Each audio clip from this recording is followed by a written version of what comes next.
ಖುಷಿಗಾಗಿ ಪ್ರಪಂಚದಲ್ಲಿ ಬಿದ್ದಿದ್ದೇವೆ, ಒಂದಿಷ್ಟು ಕಿವಿಗೆ ಇಂಪಾದ ಸಂಗೀತ ಕೇಳುವುದರ ಸಲುವಾಗಿ ಪ್ರಪಂಚದೊಳಗೆ ಬಿದ್ದಿದ್ದೇವೆ, ಒಂದಿಷ್ಟು ಮೃದುವಾದ ಶೀತ ಉಷ್ಣ ರೂಪವಾದಂತ ಹಿತವಾದ ಸ್ಪರ್ಶ ಸುಖಕ್ಕಾಗಿ ಪ್ರಪಂಚದೊಳಗ ಬದ್ಧಾಗಿದ್ದೀವಿ.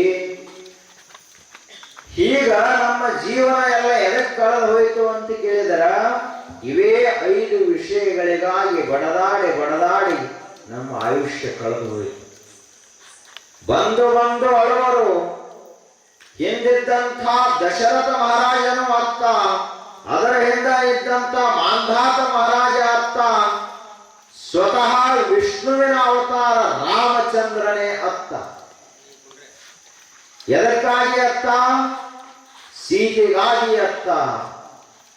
ಯಾವಾತನು ಮರ್ಯಾದಾ ಪುರುಷೋತ್ತಮನಾಗಿದ್ದನು, ಭಗವಾನ್ ವಿಷ್ಣುವಿನ ಅವತಾರನಾಗಿದ್ದನು, ಆತನು ಕೂಡ ಅಳುವಂತ ಪ್ರಸಂಗ ಬಂತು. ಪ್ರಪಂಚ ಮಾಡ ನಾವು ಅತ್ತಿಲ್ಲ ಅಂತ ಈ ಜಗತ್ತಿನೊಳಗೆ ಒಬ್ಬ ಮನುಷ್ಯ ಸಹಿತ ಸಿಗುವುದಿಲ್ಲ. ಆದ್ರೆ ಒಬ್ಬ ಸಂತನು ಕೂಡ ಅತ್ತನನ್ನುವಂಥ ಇತಿಹಾಸನ ಸಿಗುವುದಿಲ್ಲ. ಯಾಕಂದ್ರ ಸಂತರು ಅಳಲಾರದಂಥ ವಿದ್ಯೆಯನ್ನು ಕಲಿತಿರ್ತಾರ. ಪ್ರಪಂಚ ಎಲ್ಲರನ್ನು ಅಳಿಸ್ತ.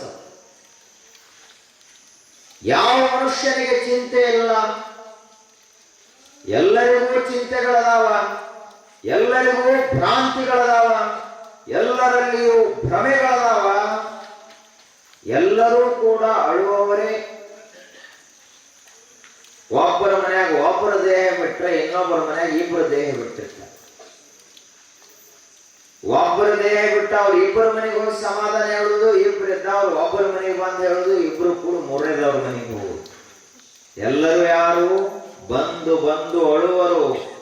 ಬಳಗ ಘನವಾದ ಕಾರಣ. ನಾವೆಲ್ಲ ಹೆಂಗದೇವೆ ಅಂತ ಕೇಳಿದ್ರೆ ಎಲ್ಲರೂ ಅಳುವವರ ಬಳಗ ಇದು. ನೋಡ್ರಿ, ಯಾರಾದ್ರೂ ದೇಹ ಬಿಟ್ರು ಅಂದ್ರ ಮೊದಲಿನ ಕಾಲಕ್ಕೆ ಹಾಡ್ಯಾಡಿಕೊಂಡು ಅಳ್ತಿದ್ರಂತ.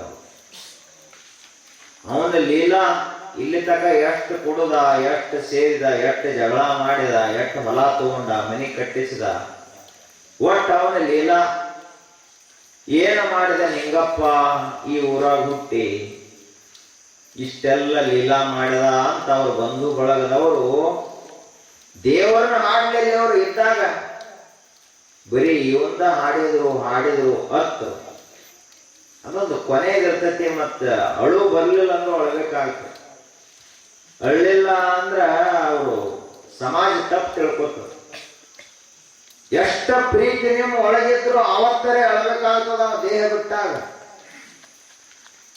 ಕಡಿಕ ಸ್ವಲ್ಪ ಏನರೇ ಮಾಡಿರೆ, ಸ್ವಲ್ಪ ಖಾರ ಹಚ್ಕೊಂಡರೆ ಕಣ್ಣಾಗ ನೀರು ಬರಬೇಕು. ಇರ್ಲಿಲ್ಲ ಅಂದ್ರೆ ಸಮಾಜ ಒಪ್ಪುದಿಲ್ಲ. ಎಟ್ಟ ಇವರು ಕರುಳೈತು ಏನೋ ಕೊಂಡೈತು ಅತ್ತಾರ. ಅದಕ್ಕ ಹಿಂಗ ಎಲ್ಲ ಅಳುವಂಥವರ ಬಳಗ ಕೂಡಿತು. ಕಾಡು ನಂದದು ಹೆಣನು ಬೇಯದು. ಜಗತ್ತು ಎಂದ ಹುಟ್ಟೈತಿ ಎಂದಿಗೂ ಇಂದಿನವರೆಗೂ ಹಂಗಾದ ಜಗತ್ತೇ ನಾಶ ಆಗೋದಲ್ಲದು. ಹೆಣನೂ ಬೇಯದು, ಶಬ್ದ ನಾಶವಾಗುವುದಿಲ್ಲ. ಸ್ಪರ್ಶ, ರೂಪ, ರಸ, ಗಂಧ, ಮನೆ, ಹೊಲ ಇವು ಯಾವುದು ನಾಶ ಆಗುವುದಲ್ಲ, ಹಂಗೆ ಇರ್ತಾವೆ ಎಲ್ಲವೂ.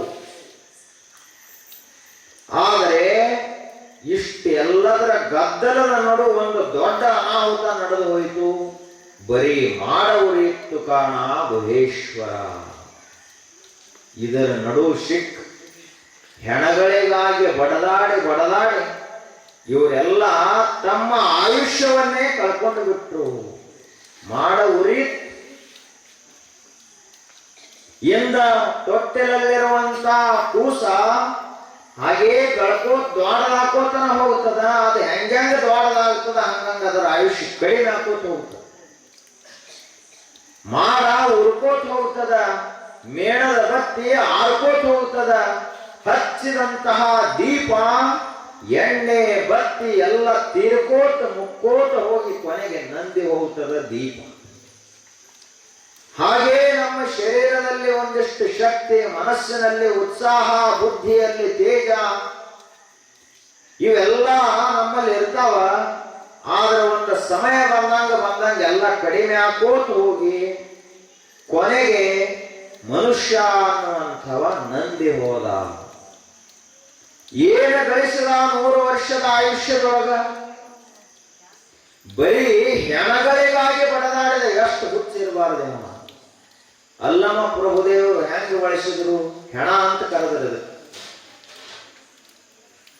ಹೆಣ ಅಂದ್ರ ಹೆಣ ಮುಟ್ಟಿದ ಬಳಿಕ ಬಂದು ಜಳಕ ಮಾಡ್ತಾರ, ಮನೆಯೊಳಗೆ ಎಲ್ಲರೂ ಸ್ನಾನ ಮಾಡ್ತಾರ. ಯಾರು ಹಂಗ ಒಳಗೆ ಬರುದಿಲ್ಲ.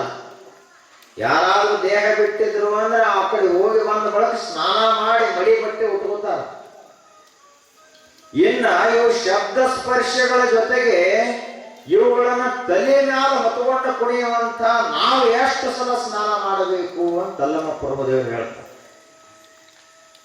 ಒಬ್ಬರೇ ಇದನ್ನು ಮುಟ್ಟಿ ಜಳಕ ಮಾಡಿದ್ದು, ಒಬ್ಬರೇ ಬಂಗಾರ, ರೊಕ್ಕ, ರೂಪಾಯಿ, ಮನೆ, ಆಸ್ತಿ ಪಾಸ್ತಿ ಇದನ್ನೆಲ್ಲ ಮುಟ್ಟಿ ಜಳಕ ಮಾಡಿದ್ದು ಇಲ್ಲ. ಯಾಕೆ ಅಂದ್ರೆ ನಮಗ ಇವಕ್ಕ ಹೆಣ ಅಂತ ಗೊತ್ತಿಲ್ಲ.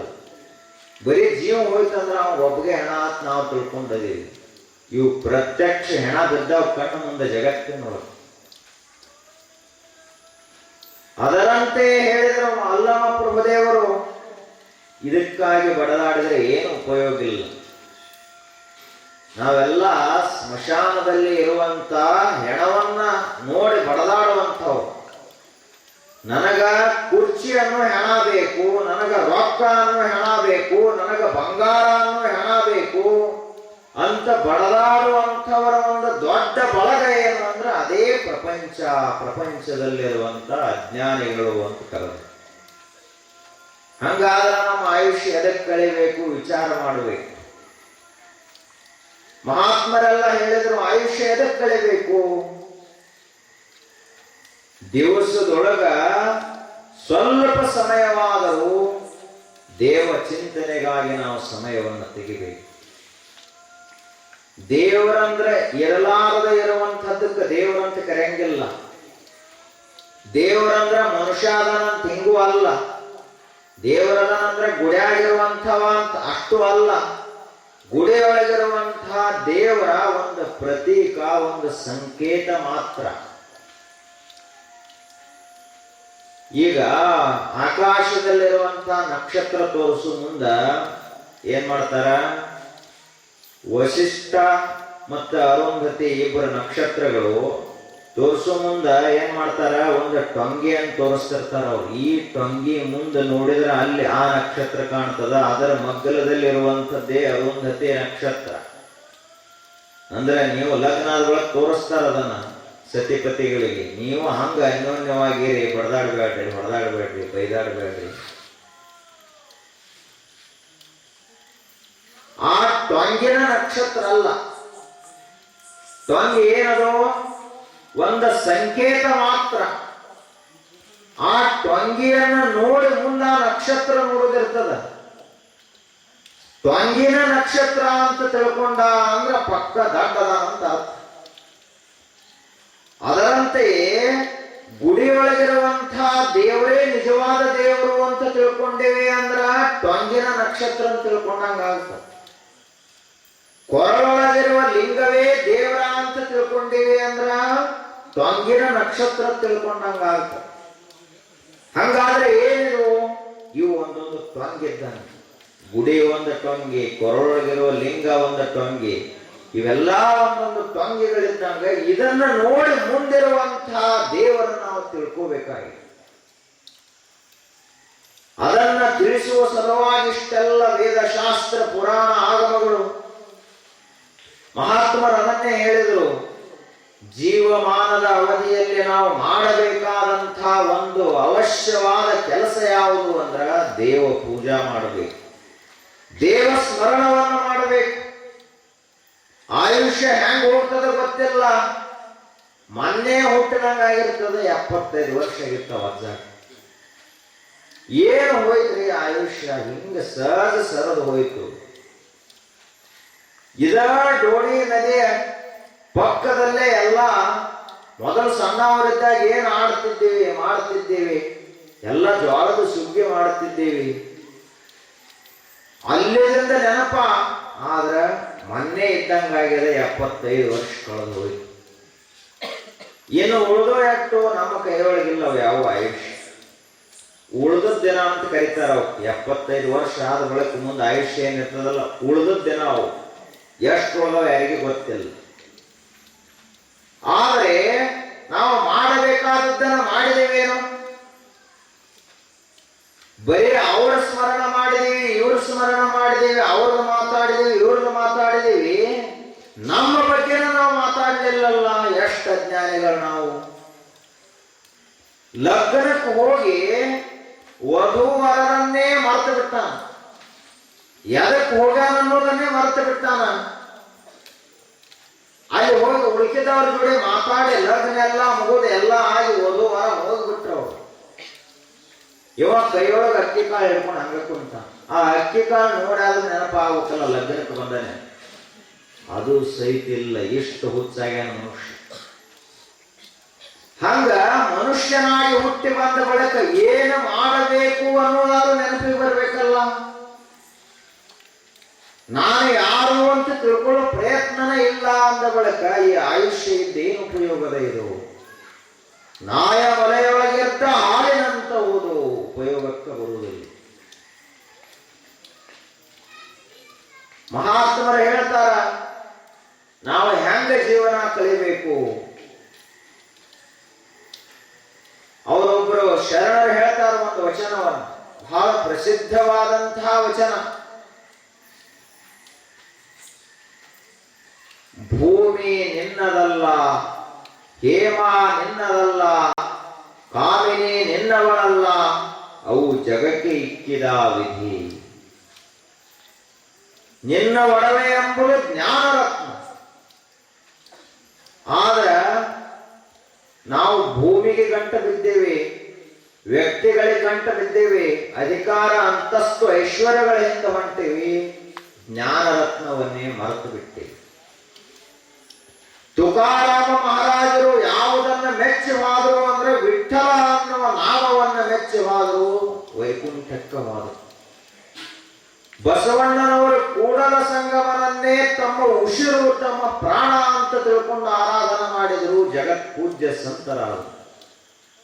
ಅಕ್ಕ ಮಹಾದೇವಿ ಚನ್ನಮಲ್ಲಿಕಾರ್ಜುನನ ಅವಸರದ ಅವಲೆಯನ್ನು ಓದಲು ಚನ್ನಮಲ್ಲಿಕಾರ್ಜುನನಲ್ಲಿ ಐಕ್ಯ ಆಗಿಬಿಟ್ಟ. ಎಷ್ಟು ವರ್ಷ ಅದು. ಇನ್ನು ಇವರು ಅವಸರದ ಒಂದು ಓಲೆ ಅಂದ್ರೆ ಪತ್ರ, ಅವಸರದ ಪತ್ರವನ್ನು ಒಯ್ಲಕ್ಕೆ ಹಾಕ್ತಾರೆ. ಎಲ್ಲರ ಕೈಯೊಳಗೆ ಒಂದೊಂದು ಪತ್ರಗಳದಾವ. ಯಾವ ಪತ್ರ ಒಯ್ಲತ್ತಾರೆ ಇವರು? ಮೊಮ್ಮಗನ ಹೆಸರಿನ ಪತ್ರ ಒಯ್ಲತ್ತಾರೆ ಇವರು. ಆಸ್ತಿ ಪತ್ರ ಕೈಯೊಳಗೆ ಹಿಡ್ಕೊಂಡು ಓಡ್ಲತ್ತಾರೆ ಎಲ್ಲರೂ. ಏನಾದ್ರು ವಾಸ ಅವನ್ ಯೋಗ ಇವನ್ ಯೋಗ ಬರ್ಬೇಕು, ಅದನ್ನ ಹಿಡ್ಕೊಂಡು ಎಲ್ಲಾ ಕಡೆ ಓಡಾಡ್ಲಾತ್ತಾರ. ರೊಕ್ಕ ಹಿಡ್ಕೊಂಡು ಓಡಾಡ್ಲಾತ್ತಾರ. ಆದರೆ ದೇವನ ಸ್ಮರಣ ಅನ್ನುವಂಥ ಓಲೆಯನ್ನ ಒಯ್ಲೇ ಇಲ್ಲ. ಎಷ್ಟು ವಿಚಿತ್ರ ಅದ. ನಾವು ಬಂದದ್ದೇ ಅದಕ್ಕ, ಮಾಡುವುದೇನನ್ನ ಇದನ್ನ ಸ್ವಲ್ಪ ವಿಚಾರ ಮಾಡಬೇಕು. ಇದು ಜಾಗೃತಿಯ ಸಮಯ. ಇದು ಶ್ರಾವಣ ಮಾಸ ಅಂದ್ರ ಉತ್ತಿಷ್ಠತ ಜಾಗ್ರತ ಪ್ರಾಪ್ಯ ವರ ನಿಬೋಧತ ಕ್ಷುರಶ್ಯ ಧಾರ ನಿಶಿತಾ ದುರತ್ಯಯ ದುರ್ಗಂ ಪತಸ್ತತ್ ಕವಯೋ ವದಂತಿ. ಋಷಿ ಮುನಿಗಳೆಲ್ಲರೂ ಏನು ಮಾಡಿದ್ರಲ್ಲ ಅದನ್ನ ನಾವು ಮಾಡಬೇಕು. ಉತ್ತಿಷ್ಠತ ಏಳು, ಎಚ್ಚರಾಗು, ಜಾಗ್ರತ, ಪ್ರಾಪ್ಯವರ ನಿಬೋಧತ. ಶ್ರೇಷ್ಠ ಜ್ಞಾನಿಗಳು ಇದೇ ಜಗತ್ತಿನೊಳಗದಾರ, ನಮ್ಮ ಕಾಲಮಾನದೊಳಗ ಅದಾರ, ಮಹಾತ್ಮರದಾರ. ಅವರು ಜಗತ್ತನ್ನ ಸಂಪೂರ್ಣವಾಗಿ ಜ್ಞಾನ ದೃಷ್ಟಿಯಿಂದ ನೋಡಿದಂಥವ್ರು. ಅವರು ಅತ್ಯಂತ ಶ್ರೇಷ್ಠರು. ವರಾನ್, ಇಡೀ ಮನುಕುಲದಲ್ಲಿ ಶ್ರೇಷ್ಠರು ಯಾರು ಅಂದ್ರೆ ಒಬ್ಬ ಬ್ರಹ್ಮಜ್ಞಾನಿ ಮಾತ್ರ ಶ್ರೇಷ್ಠ. ರಾಜನು ಶ್ರೇಷ್ಠ ಅಲ್ಲ, ಶ್ರೀಮಂತ ಶ್ರೇಷ್ಠ ಅಲ್ಲ, ಶಕ್ತಿವಂತ ಶ್ರೇಷ್ಠ ಅಲ್ಲ, ಪ್ರತಿಭಾನ್ವಿತ ಶ್ರೇಷ್ಠನಲ್ಲ. ಒಬ್ಬ ಬ್ರಹ್ಮಜ್ಞಾನಿ ಎಲ್ಲರಿಗಿಂತಲೂ ಶ್ರೇಷ್ಠ.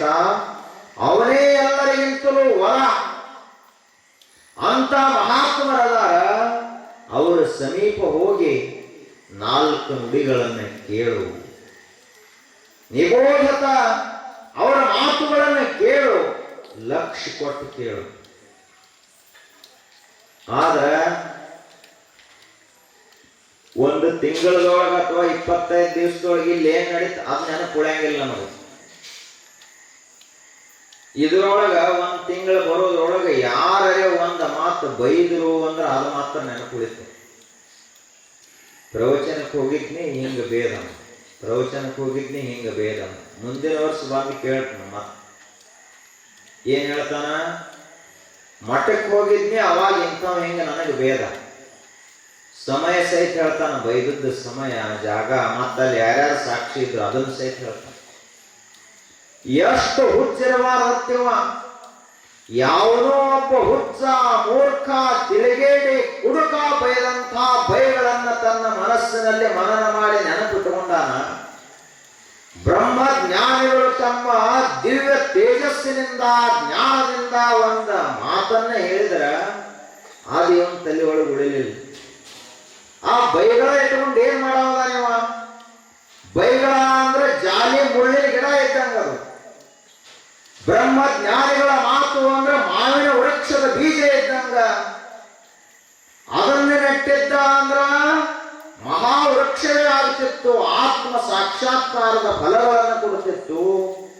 ಜಾಲಿ ಮುಳ್ಳಿನ ಗಿಡ ಹಚ್ಚಿಕೊಂಡು ಕೂತು ತಲೆ ತುಂಬ. ಜಾಣ ಒಕ್ಕಲಿಗ ಅಂತ ಯಾರಿಗೆ ಕರೀತಾರ? ಹೊಲದೊಳಗ ಮಾವಿನ ಗಿಡ ಬೆಳೆಯುವವನಿಗೆ, ಹಣ್ಣಿನ ಗಿಡ ಬೆಳೆಯುವವನಿಗೆ, ಬೆಳೆ ಬೆಳೆಯುವವನಿಗೆ ಜಾಣ ಒಕ್ಕಲಿಗ ಅಂತ ಕರೀತಾರ.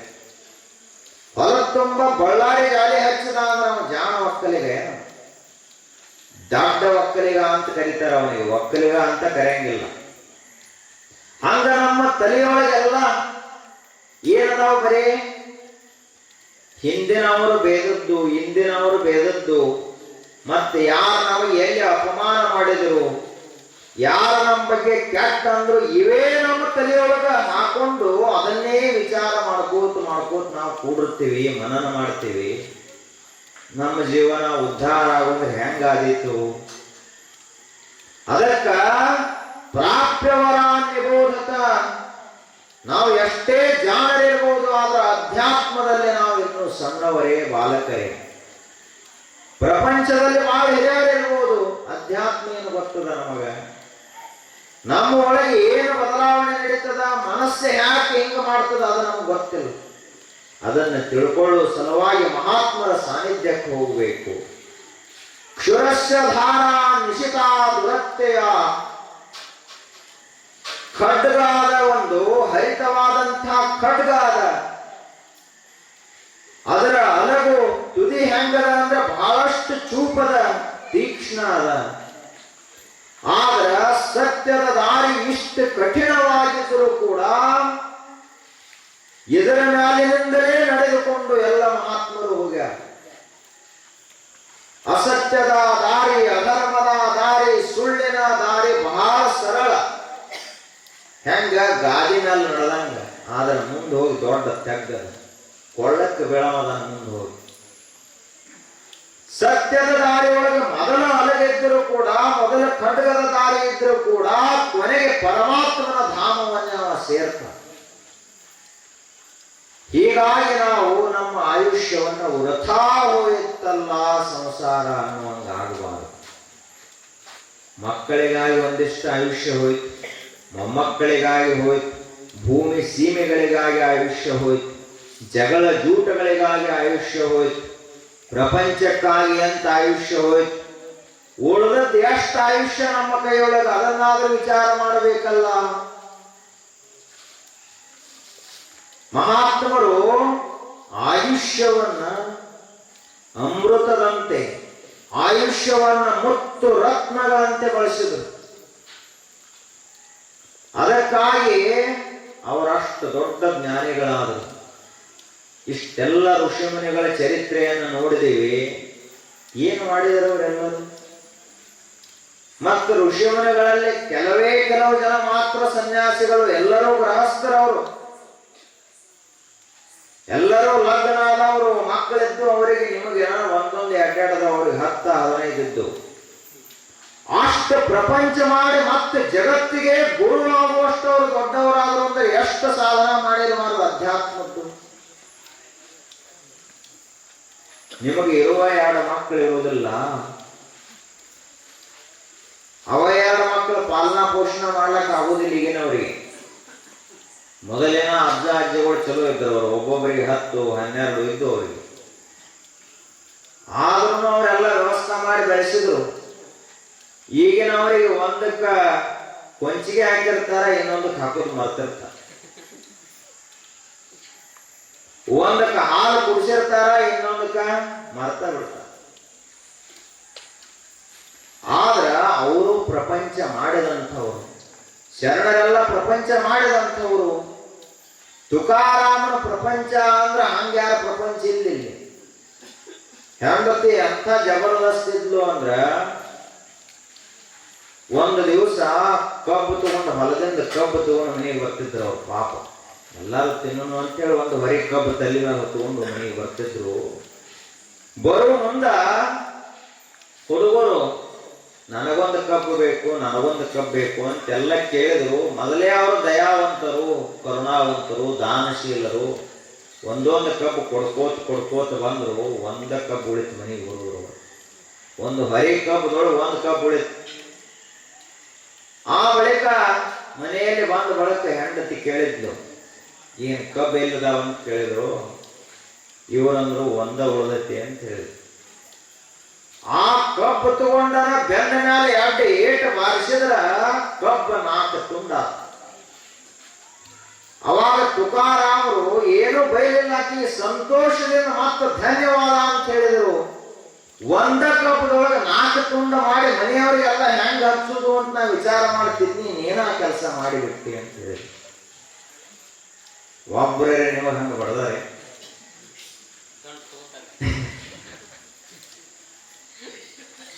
ಅದಕ್ಕ ಅಂಥ ಸಂಸಾರ ಅವ್ರದಿತ್ತು. ಆದ್ರೆ ತುಕಾರಾಮರು ಜಗದ್ಗುರು, ಮಹಾಸಂತ, ವಿಶ್ವಸಂತ ತುಕಾರಾಮ ಅಂತ ಕರೆಸುವಂತರು. ಇಡೀ ಮಹಾರಾಷ್ಟ್ರಲ್ಲ, ಇಡೀ ಜಗತ್ತಿನೊಳಗನ ತುಕಾರಾಮರಿಗೆ ಒಂದು ಶ್ರೇಷ್ಠ ಸ್ಥಾನ ಸಿಕ್ತು. ಯಾಕ? ವಿಠ್ಠಲ ವಿಠ್ಠಲ ಅನ್ನುವ ನಾಮವನ್ನೆಂದು ಬಿಡಲಿಲ್ಲ ಅವರು. ನಮಗ್ಯಾಕ ಸಾಧ್ಯ ಇಲ್ಲ? ನಮ್ಮ ಆಸಕ್ತಿನ ಅಧ್ಯಾತ್ಮದ ಕಡೆ ಇಲ್ಲ. ನಾವು ತಿಳ್ಕೊಂಡಿದೀವಿ ಅಧ್ಯಾತ್ಮ ಅಂದ್ರೆ ಏನೋ ಇದು ಸ್ವಾಮಿಗಳ ಸಲುವಾಗಿ ಹೆಚ್ಚಾರ ಪ್ರವಚನ ಅಂತ ನಮ್ಗೆ ಏನೋ ಅವ್ರಿಗೊಂದು ಕೆಲಸ ಇರುವುದಿಲ್ಲ, ವರ್ಷದಾಗ ಒಂದ್ಸಲ ಮಾಡಬೇಕಂತ ಹಚ್ಚಾರ. ಸ್ವಾಮಿಗಳಿಗೆ ಏನು ಪ್ರವಚನದ ಅವಶ್ಯಕತೆ ಇಲ್ಲ. ಅವಶ್ಯಕತೆ ಇರುವುದು ಸಾಮಾನ್ಯ ಎಲ್ಲ ಭಕ್ತ ವರ್ಗಕ್ಕೆ ಅವಶ್ಯಕತೆ ಇರ್ತದೆ. ಈಗ ಡಾಕ್ಟರ್ಗೆ ಇಂಜೆಕ್ಷನ್ಗಳಿಗೆ ಬೇಕಾ? ನಮಗೆ ಸ್ವತಃ ಆರಾಮ ಇರ್ತಾನ. ಯಾವ ರೋಗಿಗಳು ಬರ್ತಾವಲ್ಲ ಅವ್ರ ಸಲುವಾಗಿ ಇಂಜೆಕ್ಷನ್ ಗುಳಿಗೆ ಎಲ್ಲ ತಯಾರು ಮಾಡ್ಕೊಂಡು ಇಟ್ಕೊಂಡಿರ್ತಾನ. ಹಂಗ ನಾವು ದುಃಖಿಗಳಿದ್ದೀವಿ, ಚಿಂತಾಕ್ರಾಂತರಿದ್ದೀವಿ, ಭಯಭೀತರಿದ್ದೀವಿ, ಸಾವಿನ ಭಯದಿಂದ ತ್ರಸ್ತರಾಗಿದ್ದೀವಿ. ಅದರಿಂದ ಮುಕ್ತ ಮಾಡುವ ಸಲುವಾಗಿ ಗುರುಗಳು ಪ್ರವಚನವನ್ನು ಹೇಳ್ತಿರ್ತಾರ, ಅಧ್ಯಾತ್ಮದ ಶ್ರವಣ ಮಾಡಿಸ್ತಾ ಇರ್ತಾರೆ. ಆದರೂ ಕೂಡ ನಮಗ ಆಸಕ್ತಿ ಇಲ್ಲ. ಎಲ್ಲಿ ಆಸಕ್ತಿ ಅದ ನಮ್ಮದು? ಒಂದು ಜಗಳ ನಡೀತು ಅಂದ್ರೆ ಕೈಯೊಳಗೆ ಇದ್ದ ಕೆಲಸ ಬಿಟ್ಟು ಜಗಳ ನೋಡ್ಲಕ್ ಹೋಗ್ತಾನ. ಎಷ್ಟು ಆಸಕ್ತಿ ಇರಬಾರ್ದು ಜಗಳದೊಳಗೆ. ಅವ ಏನು ಬೈದ, ಇವ್ರು ಏನು ಬೈದ್ರು, ಈ ಜಗಳ ಮುಂದೆ ಎಲ್ಲಿ ಹೋಗ್ತದ? ಇದನ್ನ ನೋಡೋ ಸಲುವಾಗಿ ಅಷ್ಟು ಕುತೂಹಲ ನಮಗ ಜಗಳದೊಳಗದ. ಮಹಾತ್ಮರು ಹೇಳುವಂತ 4 ಅಮೃತ ಸಮಾನವಾದ ಅಧ್ಯಾತ್ಮದ ನುಡಿಗಳ ಕಡೆಗೆ ನಮಗಿಲ್ಲಲ್ಲ. ಒಂದು ವೇಳೆ ಈ ಆಸಕ್ತಿ ಬಂದಿತ್ತು ಅಂದ್ರೆ ಎಂದೋ ಮುಕ್ತಾಗಿ ಹೋಗ್ತಿದ್ದ ಮನುಷ್ಯ. ಆದರೂ ಪುಣ್ಯ ಇಂಥ ಕಲಿಯುಗದ ಆಕರ್ಷಣಾ ಜಗತ್ತಿದು, ಮಾಯಾ ಜಗತ್. ಬರೀ ಹಿಂಗೆ ಹೆಜ್ಜೆ ಹೊರಗಿಟ್ರೆ ಸಾಕು, ಕಣ್ಣಿಗೆ ಕಾಣುವುದೆಲ್ಲ ಅತ್ಯಂತ ಆಕರ್ಷಣಮಯವಾಗಿದೆ. ಇಂಥ ಜಗತ್ತಿನೊಳಗ ಇಷ್ಟ ಜನ ಅಧ್ಯಾತ್ಮದಲ್ಲಿ ಆಸಕ್ತಿ ತೋರಿಸ್ತಾರಂದ್ರ ಇನ್ನೂ ಅಧ್ಯಾತ್ಮ ಜೀವಂತ ಅದ ಅಂತ ಅರ್ಥ. ಆದರೂ ಇನ್ನೂ ಪ್ರಯತ್ನ ಬಹಳ ಆಗಬೇಕು. ಇನ್ನ ಮನೆ ಬಿಟ್ಟು ಈಗ ಗಾಡಿ ಚಾಲುವಾಗಿ ಇಲ್ಲಿ ಬಂದು ನಿಂತದ, ಮೊದಲನೇ ಬಸ್ ಸ್ಟಾಪ್ ಇದೆ. ಇನ್ನ ಮುಂದೆ ಬಹಳ ದೂರ ಹೋಗ್ಬೇಕು. ದೂರ ಹೋಗ್ಬೇಕಂದ್ಕೊಳ್ಳಿ ಶ್ರೀಶೈಲಕ್ಕೆ ಹೋಗ್ಬೇಕಂತಲ್ಲ. ನಮಗದ ದೂರ ಹೋಗ್ಬೇಕಂದ್ರೆ ಶ್ರೀಶೈಲ, ಕೇದಾರ, ರಾಮೇಶ್ವರ ಇಲ್ಲಿ ಹೋದಿವಂದ್ರ ದೇವರ ದರ್ಶನ ಆತು ಅಂತ ಮಾಡ್ತೀವಿ. ಹಂಗಲ್ಲ. ದಿನಾಲು ನಾವು ಅರ್ಧ ತಾಸಾದರೂ ಕಣ್ಣು ಮುಚ್ಚಿ ಏನೂ ಭಾವಿಸಲಾರದೆ, ಏನೂ ಚಿಂತಿಸಲಾರದೆ, ಏನನ್ನೂ ನೆನೆಸಲಾರದೆ ಶಾಂತವಾಗಿ ಕುಂತೀವಿ ಅಂದ್ರ ನಮಗ ಆತ್ಮ ಸಾಕ್ಷಾತ್ಕಾರ ಆಗ್ತದೆ. ಧ್ಯಾನ ಮಾಡೋದು ಅಂದ್ರೆ ಏನನ್ನೇ ಮಾಡೋದಲ್ಲ. ಬಹಳ ಜನ ಏನ್ ಮಾಡ್ತಾರ, ಧ್ಯಾನ ಮಾಡೋದು ಅಂದ್ರೆ ಹೆಂಗ ಕಲ್ಪನಾ ಮಾಡ್ಕೋತ ಕುಂತು ಬಿಡ್ತಾರ. ಎಲ್ಲಾರದ್ದೆಲ್ಲ ಕಲ್ಪನಾ ಮಾಡ್ಕೋತ ಕುಂತು ಬಿಡ್ತಾರ. ಅವಾಗ ಇವ್ರಿಗೆ ಎಲ್ಲ ನೆನಪಾಗ್ತಾವ. ಹಿಂದೆ ನೀವು ಏನೇನು ಮರೆತು ಹೋಗಿದ್ದೀವಿ ಎಲ್ಲ ಅವಾಗ ನೆನಪಾಗ್ತಾವ. ಅದಕ್ಕ ಧ್ಯಾನ ಅಂತ ಕರೆಯಂಗಿಲ್ಲ, ಎಲ್ಲವನ್ನ ಮರೆಯೋದಕ್ಕ ಧ್ಯಾನ ಅಂತ ಕರೀತಾರೆ. ಆದ್ರೆ ನಾವೆಲ್ಲ ಮರ್ತಿದೀವಿ. ಏನು ನಮ್ಮ ಜೀವನ ಹೆಂಗದ ಅಂದ್ರ ಯಾವುದನ್ನ ಒಟ್ಟ ಮರಿಬಾರ್ದು ಅದನ್ನ ಪೂರ್ಣ ಮರ್ತಿದ್ದೀವಿ. ಯಾವುದನ್ನ ಪೂರ್ಣ ಮರಿಬೇಕು ಅದನ್ನ ತಲೆ ಮೇಲೆ ಹೊತ್ಕೊಂಡು ಕುಣಿಲಾಗ್ತೀವಿ. ಇದು ನಮ್ಮ ವಿಚಿತ್ರವಾದಂತಹ ಜೀವನ. ಆದರೂ ಕೂಡ ನಮ್ಮ ಜೀವನ ಧನ್ಯವಾಗಬೇಕಾದ್ರೆ ಅಧ್ಯಾತ್ಮವನ್ನು ಗಂಭೀರವಾಗಿ ನಾವು ತಗೋಬೇಕು. ಇದೇನು ಅಧ್ಯಾತ್ಮ ಅಂದ್ರೆ ಮನರಂಜನ ಅಲ್ಲಿದು. ಅಧ್ಯಾತ್ಮ ಅಂದ್ರೆ ಬರೀ ಇಷ್ಟ ದಾಸೋಹ ಮಾಡ್ತಾರ, ನಾವು ಒಟ್ಟು ಊಟ ಮಾಡಿ ಜಯ ಅಂತ ಹೋದಿವಂದ್ರೆ ಅಲ್ಲದ. ಅಧ್ಯಾತ್ಮ ಅಂದ್ರೆ ಇದು ನಮ್ಮದೇ ಶಾಸ್ತ್ರ. ಗುರುಗಳ ಶಾಸ್ತ್ರ ಅಲ್ಲ, ಅದು ಅಲ್ಲ, ಇದು ಅಲ್ಲ. ಇದು ನಮ್ಮದೇ. ನಮ್ಮದೇ ಅಂದ್ರೆ ಈ ಶರೀರಕ್ಕೆ ಸಂಬಂಧಪಟ್ಟದ್ದು ಅಲ್ಲ, ಮನಸ್ಸಿಗೆ ಸಂಬಂಧಪಟ್ಟದ್ದು ಅಲ್ಲ. ಶುದ್ಧ ಒಳಗಿರುವಂತ ಜ್ಯೋತಿ ಏನದ, ಅರಿವು ಏನದ, ಅದಕ್ಕೆ ಸಂಬಂಧಪಟ್ಟ ಶಾಸ್ತ್ರ ಇದು. ಆದ್ರೆ ನಾವು ಆ ಕಡೆ ಲಕ್ಷ್ಯ ಅನ್ನೋದೇ ಇಲ್ಲ ನಮಗೆ. ಮಹಾತ್ಮರು ಏನು ನಡೀತದ, ಇದು ಯಾಕೆ ಹಿಂಗಾಯ್ತು ಅಂತ ವಿಚಾರ ಮಾಡ್ತಾ ಮಾಡ್ತಾ ಹೋಗಿ ಮಹಾತ್ಮರಾದರವರು. ಆದ್ರೆ ನಾವು ಅದನ್ನು ವಿಚಾರನ ಮಾಡೋದಿಲ್ಲ. ಸಣ್ಣ ಸಣ್ಣ ಹುಡುಗರು ವಿಚಾರ ಮಾಡಿ ದೊಡ್ಡ ಜ್ಞಾನಿಗಳಾಗಿ ಹೋದ್ರು ಇದೇ ದೇಶದೊಳಗೆ. ಧ್ರುವ ಎಷ್ಟಿದ್ದ? ಬರೀ 7-8 ವರ್ಷದ ಹುಡುಗ ಧ್ರುವ. ಬಹಳ ಸಣ್ಣವಿದ್ದ. ಅವರ ತಾಯಿ ಸುನೀತಿ, ಇನ್ನೊಬ್ಬಳ ತಾಯಿ ಸಣ್ಣ ತಾಯಿ ಇದ್ಲು, ಆಕೆ ಹೆಸರು ಸುರುಚಿ. ಆಕೆಗೂ ಒಬ್ಬ ಮಗ ಇದ್ದ, ಈಕೆಗೂ ಒಬ್ಬ ಮಗ ಇದ್ದ. ಅವರ ತಂದೆ ಹೆಸರು ಉತ್ತಾನಪಾದ ಅಂತ, ದೊಡ್ಡ ಮಹಾರಾಜ. ನೋಡ್ರಿ ಪ್ರಪಂಚದಲ್ಲಿ ಹೆಂಗ್ ನಡೀತದ. ಒಂದು ದಿವಸ ಅವರ ಅಪ್ಪನ ತೊಡೆ ಮ್ಯಾಲ ಈ ಧ್ರುವ ಬಂದು ಕೊಡ್ತಿದ್ದ. ಸಾಮಾನ್ಯವಾಗಿ ಅಪ್ಪ ಅಂದ್ಬೇಕು ಎಲ್ಲ ಮಕ್ಕಳು ಬರುವೆ. ಅವ್ರಿಗೇನ ದೊಡ್ಡ ಹೆಂಡತಿ ಮಕ್ಕಳಾದ್ರೂ ಸರಿ, ಸಣ್ಣ ಹೆಂಡತಿ ಮಕ್ಕಳಾದ್ರೂ ಸರಿ, ಮಕ್ಕಳಿಗೇನ ದೊಡ್ಡವರು ಜಗಳಾಡ್ತಾರ, ಮಕ್ಕಳು ಜಗಳಾಡುದು. ಬಂದ ಅಪ್ಪನ ತೊಡೆ ಮ್ಯಾಲ ಧ್ರುವ ಬಂದ ಕುಂತಾಗ ಸುರುಚಿ. ನೋಡ್ರಿ ಹೆಣ್ಮಕ್ಳು ಹೆಂಗಿರ್ತಾರೆ. ಕೆಲವೊಬ್ಬರು ರಾಕ್ಷಸ ಪ್ರವೃತ್ತಿ, ಕೆಲವೊಬ್ರು ಹಿಡಿಂಬಾನ ವಂಶಸ್ಥರು ಇರ್ತಾರೆ ಹೆಣ್ಮಕ್ಳೊಳಗ, ಕೆಲವೊಬ್ಬರು ಸೀತಾಮಾತೆ ಅಂತವ್ರು ಇರ್ತಾರೆ. ಸುರುಚಿ ಬಂದು ನೋಡಿದ್ಲು. ಸಣ್ಣ ಹುಡುಗದು 7-8 ವರ್ಷದ. ಏನೋ ಹುಡುಗನ ಹಿಂಗ ಎಡಗೈ ಎಳ್ಕೋತ ಹೋಗ್ಬಿಟ್ಟ. ನೀನು ಈ ನಿನ್ನ ಅಪ್ಪನ ತೊಡೆ ಮೇಲೆ ಕುಂಡ್ರಬೇಕಂದ್ರ ನನ್ನ ಹೊಟ್ಟೆಯೊಳಗೆ ಹುಟ್ಟಬೇಕು, ಆಕೆ ಹೊಟ್ಟೆಯೊಳಗೆ ಹುಟ್ಟಿದ್ರೆ ಕುಂಡ್ರು ಜಾಗಿಲ್ಲ ಅಂತಂದ. ಎಷ್ಟು ದ್ವೇಷ ಮತ್ಸರ ಇರಬಾರದು. ಆ ಕ್ಷಣಕ್ಕ ಆ ಹುಡುಗ ಅಳ್ಕೋತ ಅವ್ರ ತಾಯಿ ಕಡೆಗೆ ಹೋಯ್ತು, ಸುನೀತಿಯ ಕಡೆಗೆ ಹೋಯ್ತು. ಹೋದಾಗ ಅವರ ತಾಯಿ ಕೇಳಿದ್ದು, ಯಾಕಮ್ಮ ಯಾಕೆ ಅಳಕತ್ತಿ? ಅವಾಗ ಆ ಹುಡುಗ ಹೇಳಿದ, ಹಿಂಗ ನಮ್ಮ ಸಣ್ಣ ಅವ್ವ ಹಿಂಗಂದು. ಹಾಗಾದ್ರ ನಾನು ಅಲ್ಲಿ ಕುಂಡ್ಲಿಕ್ಕೆ ಒಟ್ಟ ಸಾಧ್ಯನೇ ಇಲ್ಲೇನು ಅಂತ ಕೇಳಿದ ಹುಡುಗ. ಆಗ ಅವ್ರ ತಾಯಿ ಹೇಳಿದ್ದು, ಯಾಕೆ ಸಾಧ್ಯ ಇಲ್ಲ? ನೀನು ನಾರಾಯಣನನ್ನ ನೆನೆಸು, ಪರಮಾತ್ಮನನ್ನ ನೆನೆಸು, ಎಲ್ಲಾ ಸಾಧ್ಯದ. ಬರೀ ಅವನ ತೊಡೆಯಲ್ಲ, ಇಡೀ ಜಗತ್ತನ್ನೇ ಆಳುವಷ್ಟು ಶಕ್ತಿ ನಿನಗೆ ಬರ್ತದ. ಮನುಷ್ಯರನ್ನ ಬೇಡಿದ್ರ ಕೈಯಿಂದ ಎತ್ತಿ ಕೊಡ್ತಾರ. ಹರನೀಯುವ ಕಾಲಕ್ಕೆ ಸಿರಿಯು ಬೆನ್ನಲೆ ಬರಕು, ಹರಿದು ಹೆದ್ದೊರೆ ಕೆರೆ ತುಂಬಿದಂತಯ್ಯ, ಅರಸು ಪರಿವಾರ ಕೈವಾರ ನೋಡಯ್ಯ, ಪರಮ ನಿರಂಜನ ಮರೆವ ಕಾಲಕ್ಕೆ ತುಂಬಿದ ಹರವಿಯ ಕಲ್ಲಕೊಂಡಂತೆ ಕೂಡಲ ಸಂಗಮ ದೇವ. ದೇವರು ಗುಣವಿದ್ದ ಅಂದ್ರ ದೇವರ ಕೃಪಾ ಆಯ್ತು ಅಂದ್ರೆ ಏನದು? ಸಿರಿಯು ಬೆನ್ನಲೆ ಬರ್ಕು, ಬೇಕಾದಷ್ಟು ಬರ್ಕು. ಹರಿದು ಹೆದ್ದೊರೆ ಕೆರೆ ತುಂಬಿದಂತಯ್ಯ, ದೊಡ್ಡ ಒಂದು ಗುಡ್ಡದೊಳಗಿರುವ ದೊಡ್ಡ ಮಳೆಯಾಗಿ ಹಂಗ ಹಳ್ಳ ಒಂದು ಕೆರೆ ತುಂಬುತ್ತದ ಒಂದ ದಿವಸದೊಳಗ, ಒಂದ ರಾತ್ರಿ ಒಳಗ. ಹಂಗ ಅರಸು ಪರಿವಾರ ಕೈವಾರ ನೋಡಯ್ಯ. ಎಲ್ಲಾ ದೇವರ ಹೊಲದ ಅಂದ್ರೆ ಅವನ ಕಡೆಗೇನೆ ಇರ್ತದ.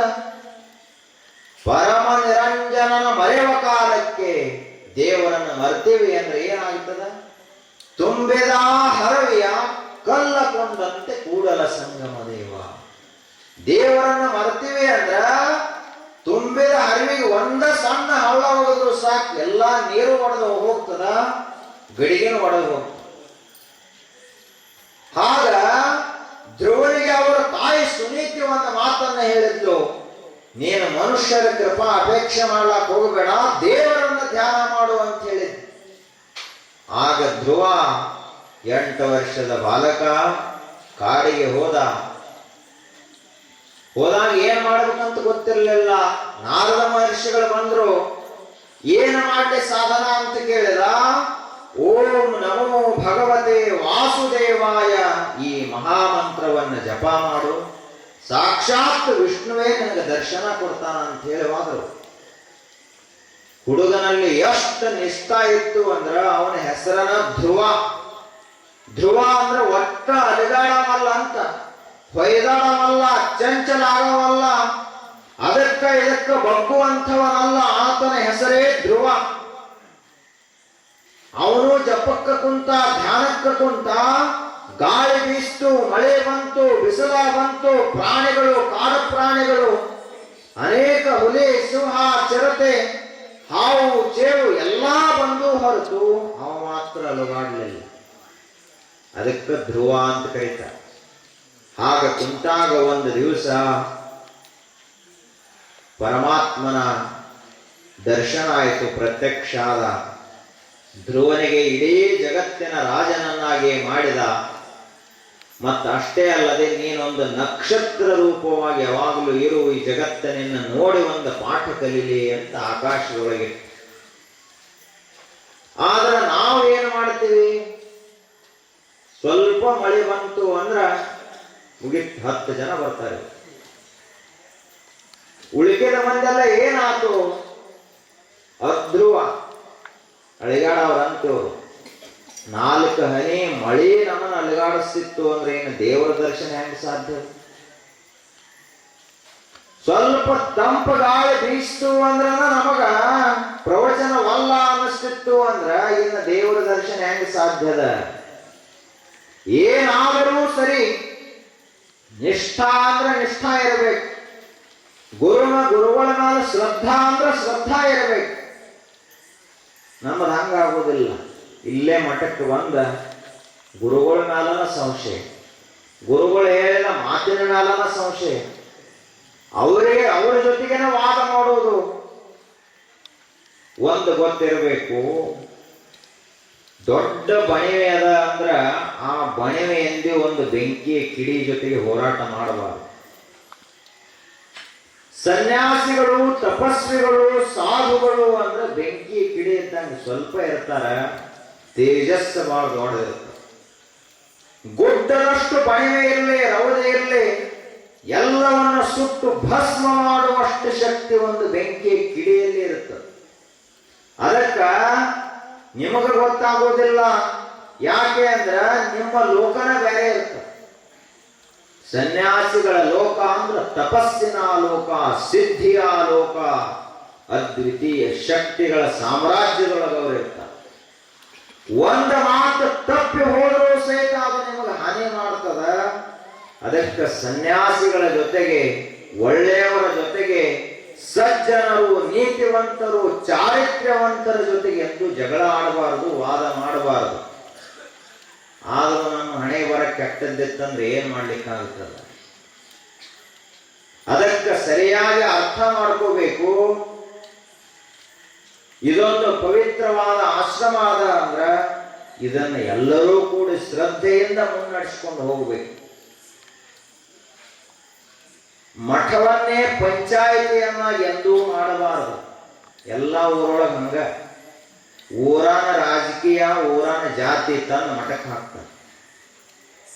ಮೊದಲ ಗಟಾರದೊಳಗದಾರ ಅಮೃತ ಸಮಾನವಾದದೊಂದು ಸರೋವರ ಇದ್ದಂಗೆ ಇರ್ತದ ಮಠ ಆಶ್ರಮ ಅಂದ್ರ. ಇಲ್ಲಿ ಯಾವ ಜಾತಿಯೂ ಇಲ್ಲ, ಯಾವ ಮತ ಪಂಥ, ಇವ ಉಚ್ಚ ನೀಚ ಶ್ರೀಮಂತ ಬಡವ ಎನ್ನುವ ಯಾವ ಭೇದನೂ ಇಲ್ಲಿ ಇರುವುದಿಲ್ಲ.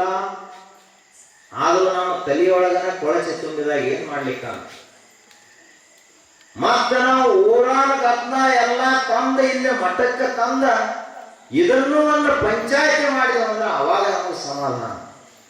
ಇಂಥ ಕೆಲಸ ಒಟ್ಟ ಮಾಡಬಾರದು ಎಂದಿಗೂ ಕೂಡ. ಯಾಕೆ ಅಂದ್ರ ವೇದಾಂತ ಕೇಸರಿ ಪರಮ ಪೂಜ್ಯ ಮಲ್ಲಿಕಾರ್ಜುನಪ್ಪಗಳು ಪ್ರವಚನ ಮಾಡಿದ ಊರು. ಅವರ ದೀಕ್ಷಾ ತಗೊಂಡಂತ, ಅವರಿಂದ ದೀಕ್ಷಾ ತಗೊಂಡಂತ ಶಿಷ್ಯರಿಲ್ಲದ ದಿನಾಲು ಅವರಿಂದ ದೀಕ್ಷಾ ತಗೊಂಡಂತವರಿಗೆ ನಮಸ್ಕಾರ ಮಾಡಿದ್ರೆ ಎಷ್ಟೋ ಪುಣ್ಯ ಬರ್ತದೆ. ಯಾಕಂದ್ರ ದೇವರವ್ರ ತಲೆ ಮೇಲೆ ಕೈ ಇಟ್ಟ ಅಂಥ ಊರು ಇದದ. ಅದಕ್ಕೆ ಇಲ್ಲಿ ಇಂಥ ಸಮರ್ಥ ಗುರುಪ್ರಸಾದ ಮಹಾಸ್ವಾಮಿಗಳವರು, ಗುರುಗಳೇ ಸಿದ್ದೇಶ್ವರ ಅಪ್ಪಗಳವರೇ ನಿಮಗೆ ಕೃಪಾದಿಂದ ಕೊಟ್ಟಂತ ಪ್ರಸಾದ. ಅದರಲ್ಲಿ ದೋಷ ತೆಗಿಬಾರದು. ಗುರುಗಳಲ್ಲಿ ಎಂದಿಗೂ ಕೂಡ ವಾದ ಮಾಡಬಾರದು. ಅವರು ಏನು ಆಜ್ಞಾ ಮಾಡ್ತಾರಲ್ಲ ಅದನ್ನು ಚಾಚು ತಪ್ಪದೆ ಪಾಲಿಸಬೇಕು. ಅದಕ್ಕೆ ಧರ್ಮ ಅಂತ ಕರೀತಾರೆ. ಮತ್ತ ನಾವು ಗುರುಗಳ ವಿವೇಚನ ಮಾಡ್ಲಕ್ ಹೋಗಬಾರದು. ಗುರುಗಳಿಗೆ ಹೇಳೋರು ನಾವ್ಯಾರು? ಸಾಕ್ಷಾತ್ ನಡೆದಾಡೋ ದೇವರೇ ನಮಗೆ ಉಪದೇಶ ಮಾಡಿರುವಾಗ ಮತ್ ನೀವು ಉಪದೇಶ ಕೇಳಬೇಕೇನು? ಹೆಂಗ ಮಠ ನಡೆಸಬೇಕು, ಏನು ಮಾಡಬೇಕು, ಏನು ಮಾಡಬಾರದು ಅಂತ ಅವರೇ ಬೆಲೆ ಕೊಡಲು ಹೇಳಿರ್ತಾರೆ. ಸಾಮಾನ್ಯ ಪೈಲ್ವಾನ ಕೈಯೊಳಗೆ ತಯಾರಾದವರು ಇರುವುದೆಲ್ಲ ಜಗಜಟ್ಟಿಗಳೆಲ್ಲ ತಯಾರಾಗುವಂತ ಅದ್ವಿತೀಯವಾದ ಆಧ್ಯಾತ್ಮಿಕ ಗರಡಿ ಅಂದ್ರೆ ಜ್ಞಾನ ಯೋಗಾಶ್ರಮ. ಒಂದು ಸಾರಿ ನೀವು ಅಲ್ಲಿ ಇರಬೇಕು, ಅಲ್ಲಿ ವಾತಾವರಣ ನೋಡ್ಬೇಕು, ಗೊತ್ತಾಗುತ್ತೆ. ಹೆಂಗದ ಸರಿಯಾಗಿ 4 ಗಂಟೆಗೆ ಏಳಲೇಬೇಕು. ನಸಿಕಿನೊಳಗೆ ಚಳಿಗಾಲ ಎಲ್ಲಿ, ಮಳೆಗಾಲ ಎಲ್ಲಿ, ಬೇಸಿಗೆ ಕಾಲ ಇಲ್ಲಿ. ನೀವು ಹೇಳೋದು 8ಕ್ಕೆ ಎದ್ದಾವ, ಒಂದು 4ಕ್ಕೆ ಎದ್ದಾವ ಉಪದೇಶ ಮಾಡ್ಲಕ್ಕ. ಹೆಂಗ್ ನಡೀತದೆ ಇದು? ಅದಕ್ಕ ಎಂದಿಗೂ ಕೂಡ ಗುರುಗಳು ಅಂದ್ರೆ ಗುರುಗಳೇ. ತ್ಯಾಗಕ್ಕೆ ಇಡೀ ಜಗತ್ತಿನಲ್ಲಿ ಬಹಳ ದೊಡ್ಡ ಬೆಲೆ ಅದ. ಸನ್ಯಾಸಿಗಳಿಗೂ ಸಾಮಾನ್ಯರಿಗೂ ಇರುವ ವ್ಯತ್ಯಾಸ ಒಂದದ. ನೀವು ಹಿಂದೆ ನೋಡ್ತೀರಿ, ನಾವು ಬರೀ ಮುಂದೆ ನೋಡ್ತೀವಿ. ಹಿಂದಂದ್ರ ಹಿಂದ ಮಕ್ಕಳದಾರ, ಮರಿಯದಾರ, ಮನೆ ಅದ, ಇನ್ನ ಹೊಲ ಅದ, ಇನ್ನ ಅವ್ರ ಲಗ್ನ ಮಾಡಿ ಕೊಡ್ಬೇಕು, ಇವ್ರ ಲಗ್ನ ಮಾಡಿ ಕೊಡ್ಬೇಕಂತ ಹಿಂದೆ ನೋಡ್ತೀರಿ. ಸನ್ಯಾಸಿಗಳು ಮುಂದೆ ನೋಡ್ತಾರ, ಹಿಂದೂ ಇಲ್ಲ ಏನಿಲ್ಲ, ಬರೀ ಮುಂದ ಗುರುಗಳು ತೋರಿಸಿದಂತ ಅಧ್ಯಾತ್ಮದತ್ತ ಅವರ ಲಕ್ಷ್ಯ ಇರ್ತದ. ಅದಕ್ಕೆ ಅವರ ಮಾತನ್ನ ಚಾಚೂ ತಪ್ಪದೆ ಪಾಲಿಸಬೇಕು. ಅಷ್ಟೇ ಅಲ್ಲದೆ ಇಂಥ ಆಧ್ಯಾತ್ಮಿಕ ಕಾರ್ಯಕ್ರಮದಲ್ಲಿ ಎಲ್ಲರೂ ಶ್ರದ್ಧೆಯಿಂದ ಭಾಗವಹಿಸಬೇಕು. ಆಕಳ ಹಾಲು ಆಕಳನ್ನು ಕುಡಿತದೆ. ಯಾವ ಆಕಳ ಆದರೂ ತನ್ನ ಹಾಲು ತಾನೇ ಕೊಡುವುದೇನು? ಮಹಾತ್ಮರು ಈ ಲೋಕದ ಉಪಕಾರಕ್ಕಾಗಿ ಬರುತ್ತಾ ಇರ್ತಾರ. ಅದಕ್ಕೆ ಅವರಿಂದ ಸ್ವಲ್ಪ ಆದರೂ ನಾವು ಸದ್ಬೋಧೆ, ಸನ್ನೀತಿ, ಸನ್ನಡತೆಯನ್ನು ಕಲಿಬೇಕು. ಅವಾಗ ನಮ್ಮ ಜೀವನ ಕೃತಾರ್ಥ ಆಗ್ತದೆ. ದಿನಾಲು ಪೂಜ್ಯ ಮಲ್ಲಿಕಾರ್ಜುನ ಮಹಾಶಿವಗಳವರು ಈ ಜಗತ್ತಿಗೆ ಕಲಿಸಿದ ಒಂದು ದೊಡ್ಡ ಪಾಠ ಅಂದ್ರೆ ದಿನಾಲು ಜಪ ಮಾಡುವುದನ್ನು ಕಲಿಸಿದರು. ಜಪಯಜ್ಞ ಪ್ರವರ್ತಕರವರು. ಈಗೇನು ಪ್ರವಚನ ಕೇಳಿದ್ರಲ್ಲ, ಇದರ ಫಲ ಏನು ಅಂತ ಕೇಳಿದ್ರೆ ದಿನಾಲು ಜಪ ಮಾಡುವುದು. ರುದ್ರಾಕ್ಷಿ ಮಾಲೆಯನ್ನು ತಗೊಳ್ಳೋದು, ದಿನಾಲು ನಾವು ಒಂದು ಅರ್ಧ ತಾಸು ಜಪ ಮಾಡಬೇಕು. ಅದರಿಂದ ಬಹಳ ದೊಡ್ಡ ಬದಲಾವಣೆ ಆಗುತ್ತದೆ. ನಿಮಗಿದು ಯಾವುದು ನೆನಪುಳಿದಿದ್ರೆ ಏನು ಚಿಂತೆ ಇಲ್ಲ. ಆದ್ರ ಓಂ ನಮಃ ಶಿವಾಯ ಈ ಷಡಕ್ಷರ ಮಂತ್ರವನ್ನ ದಿನಾಲು ಜಪ ಮಾಡಬೇಕು. ಅದನ್ನ ಬಿಟ್ಟು ನೀವು ಮತ್ತ ಆ ದೇವ್ರಿಗೆ ಹೋಗುದು ಈ ದೇವ್ರಿಗೆ ಹೋಗುದು ಅದನ್ನು ಮಾಡ್ರಿ ಬೇಡ ಅನ್ನಂಗಿಲ್ಲ. ಇದನ್ನ ಬಿಟ್ಟು ಅದೆಲ್ಲ ಮಾಡೋದಲ್ಲ, ಮೊದಲು ಇದನ್ನು ಮಾಡಬೇಕು. ಹೀಗಾಗಿ ಇಲ್ಲಿ ತಾವೆಲ್ಲರೂ ಅತ್ಯಂತ ಶ್ರದ್ಧೆಯಿಂದ ಭಕ್ತಿಯಿಂದ ಇಂಥ ಮಳೆಯೊಳಗೆ ಬರ್ತೀರಿ ಅಂದ್ರೆ ದೊಡ್ಡ ತಪಸ್ಸೆ, ಇದು ಸಾಮಾನ್ಯ ಅಲ್ಲ. ಈ ಟೈಮ್ದೊಳಗೆ ಈ ಸಮಯದೊಳಗೆ ಮನೆಯೊಳಗೆ ಬಿಸಿ ಚಾ ಕುಡ್ಕೋತ ಧಾರಾವಾಹಿ ಟಿವಿ ನ್ಯೂಸ್ ನೋಡ್ಕೋತ ಆರಾಮ ಇರ್ಬೋದಿತ್ತು ಮನೆಯೊಳಗೆ. ಇಲ್ಲಿ ಬಂದೇನು ಏನಿಲ್ಲ, ದಿನ ಅದೇ ಸದ್ದಕ, ಅದೇ ಅನ್ನ, ಅದೇ ಸಾರ, ಅದೇ ರುಚಿ. ಇಲ್ಲಿ ಬಂದ ಏನದ, ಅದು ಮನ್ಯಾಗ ಆದ್ರೆ ಕುರ್ಚಿ ಇರ್ತಾವ, ಇಲ್ಲಿ ತಟ್ಟ ಮೇಲೆ ಕುಂಡ್ರಬೇಕು. ಅದು ನೀವು ಕೆಳಗೆ ಕುಂಡ್ರಬೇಕು, ನಾವು ಮ್ಯಾಲ ಕುಂಡ್ರಬೇಕು. ಎದಕ್ಕಿಲ್ಲಿ ಬರೋದು ಅಂತ ಎಷ್ಟೋ ಜನ ಈ ಕಡೆ ಬಂದೇ ಇಲ್ಲ. ಅವ್ರು ಬೇಡಂದ್ರು, ಕಿರಿಕಿರಿನ ಬೇಡಂದ್ರು. ಇದು ಕಿರಿಕಿರಿ ಆಯ್ತು. ಅವರು ದಿನ ಧಾರಾವಾಹಿ ನೋಡೋದು ಮನಸ್ಸಿಗೆ ಸಮಾಧಾನ ಕೊಟ್ಟು. ಧಾರಾವಾಹಿ ಗೊತ್ತಿರಲಿ, ಭಾರತ ದೇಶದ ಕುಟುಂಬ ವ್ಯವಸ್ಥೆಯನ್ನು ಛಿದ್ರ ಮಾಡುವ ಸಲುವಾಗಿ ಮಿಷನರಿಗಳು ರೂಪಿಸಿದಂತ ಒಂದು ಷಡ್ಯಂತ್ರವೇ ಧಾರಾವಾಹಿ. ಇದು ಕ್ರಿಶ್ಚಿಯನ್ರು ನಮ್ಮ ದೇಶದ ಸಂಸ್ಕೃತಿಯನ್ನು ಒಡಿಬೇಕು. ಯಾವ ಧಾರಾವಾಹಿ ಒಳಗರೆ ಸೊಸಿ ಅತ್ತಿ ಮಾತು ಕೇಳಿದ್ದು, ಅತ್ತಿ ಜೊತೆ ಸೇವಾ ಮಾಡಿದ್ದು, ಅದ್ಯಾಕೆ ಧಾರಾವಾಹಿ ಆಗ್ತದೆ? ಆಗುದೇ ಇಲ್ಲ. ಬರೀ ಇಬ್ಬರು ಸೊಸೆಯಂದಿರ ಬರೋದು, ಒಬ್ಬ ಹಳೆಯ ಬರೋದು, ಎಲ್ಲ ಮನೆಯೆಲ್ಲ ಒಡೆಯೋದನ್ನೇ ತೋರಿಸ್ತಾರ. ಅವರು ಒಡೆಯುವುದನ್ನು ನೋಡ್ಬೇಕು, ಕೂಡಿಸೋದು ನೋಡ್ಬೇಕು. ನಮ್ಮ ತಲೆಯೊಳಗೆ ಒಂದಿಷ್ಟು ಬುದ್ಧಿ ಅನ್ನೋದು ಬೇಕಲ್ಲ. ಪ್ರಾಣಿಗಳಿಗೆ ತಿಳಿತೈತಿ ಯಾವ್ದು ಮಾಡ್ಬೇಕು ಯಾವ್ದು ಮಾಡಬಾರ್ದು. ಒಂದ್ರೊಳಗೆ ನೀರಿಡ್ರಿ, ಒಂದ್ರೊಳಗೆ ಸೆರೆ ಇಡ್ರಿ. ಯಾವ್ದು ಕುಡಿತಾವ ನೋಡೋಣ ಪಕ್ಷಿಗಳು? ಯಾವ್ದು ಕುಡಿತಾವು? ನೀರು ಕುಡಿತಾವ. ಆದ್ರ ನಮಗ ಅಷ್ಟು ತಿಳಿವಲ್ಲಲ್ಲ. ದಿನಾಲು ಒಮ್ಮೆ ಏನು ಚಾಲು ಆಗ್ತಾವ ಧಾರಾವಾಹಿಗಳು ನೋಡುವುದೇ ನೋಡುದು. ಅವರಟ್ಟ ಸೆರೆ ಅಂಗಡಿ ಹೋಗಿ ಸಹಾಯ ಕೊಡೋದು ಬರ್ತಾರೆ ಕೆಲವೊಬ್ರು. ನೀವಟ್ಟು ಮನ್ಯಾಗ ಕೂತ ಧಾರಾವಾಹಿ ಸೆರೆ ಕೊಡ್ತೀರಿ, ಮನೆ ಹಾಳಾಗಿ ಹೋಗ್ತದೆ. ಯಾಕೆ ಕುಡಿತಾವ ಮನೆ ಹಿಂಗಾದ್ರ? ಅವರು ಅದನ್ನು ಕುಡಿಬಾರ್ದು, ನೀವು ಇದನ್ನು ನೋಡಬಾರದು. ಅವಾಗ ಏನಾಗ್ತದ? ಮನೆಯೇ ನಂದನವನವಾಗ್ತದ, ಮನೆಯೇ ಸ್ವರ್ಗವಾಗ್ತದ. ಅದಕ್ಕೆ ಇನ್ನರೇ ಪ್ರವಚನ ಕೇಳಿದ್ದ ಫಲ ಏನಪ್ಪ? ಧಾರಾವಾಹಿ ನೋಡುದು ಬಿಟ್ಟೀವಿ, ಅದೇ ಫಲ. ಗುರುಗಳಿಗೆ ನಾವು ಕೊಡು ದಕ್ಷಿಣ ಏನು? ಧಾರಾವಾಹಿ ನೋಡುದು ಬಿಟ್ರಿ ಅಂದ್ರೆ ಅದು ದೊಡ್ಡ ದಕ್ಷಿಣ ನಮಗೆ. ಇಲ್ರಿ ನಿಮ್ಮನ್ನ ಬಿಡ್ತೇವೆ ಕರೆ ಅದನ್ನೇನು ಬಿಡುವುದಿಲ್ಲ. ಆಯ್ತು, ನಿಮ್ಮ ಹಣೆ ಬರ, ನಾವು ಹೋಗಿ ಬಿಡ್ತೇವೆ, ನಮ್ಮ ಊರಿಗೆ ಮುಗಿದ ಕೆಲಸ. ಅದಕ್ಕೆ ತಾವೆಲ್ಲರೂ ಬಹಳಷ್ಟು ಶ್ರದ್ಧೆಯಿಂದ ಇಲ್ಲಿ ಆಗಮಿಸಿದ್ರಿ. ನಾಲ್ಕಾರು ನುಡಿಗಳನ್ನು ತಾವು ಏನೋ ಕೇಳಿದ್ರಿ. ಗುರುಗಳ ಕೃಪೆಯಿಂದ, ಬುದ್ಧೀಜಿಯವರ ಆಶೀರ್ವಾದದಿಂದ 4 ನುಡಿಗಳು ನಮ್ಮ ಸ್ಮೃತಿ ಪಟಲದಲ್ಲಿ ಹೊಳೆದಂತೆ ನಾವು ನುಡಿದೆವು. ಅದೆಲ್ಲವನ್ನು ಸದ್ಗುರುದೇವರ ದೇವಿ ಚರಣಗಳಿಗೆ ಸಮರ್ಪಿಸಿ 4 ನುಡಿಗಳು ಸದ್ಗುರು ಚರಣಕ್ಕೆ ಸಮರ್ಪಿತ. ಬಸವಣ್ಣನ ತಂದೆ, ಬಸವಣ್ಣನ ತಾಯಿ, ಬಸವಣ್ಣನೇ ಪರಮ ವಂಶಯನಗೆ ವಸುದೀಶ ಕಪಿಲ ಸಿದ್ಧ ಮಲ್ಲಿಕಾರ್ಜುನ ನಿಮ್ಮ ಹೆಸರಿಟ್ಟ ಗುರು ಅನ್ನ ಬಸವಣ್ಣನಯ್ಯ. 12ನೇ ಶತಮಾನದ ಬಸವಾದಿ ಪ್ರಮಥರನ್ನು ಧನಿಸಿಕೊಂಡು ಆರಾಧ್ಯ ಗುರುಮೂರ್ತಿಗಳಾದ ವೇದಾಂತ ಕೇಸರಿ ಮಲ್ಲಿಕಾರ್ಜುನ ಶ್ರೀಗಳನ್ನು ಸ್ಮರಣೆ ಮಾಡಿಕೊಂಡು ನಾಡಕಂಡ ಅಪರೂಪದ ಸಂತರು,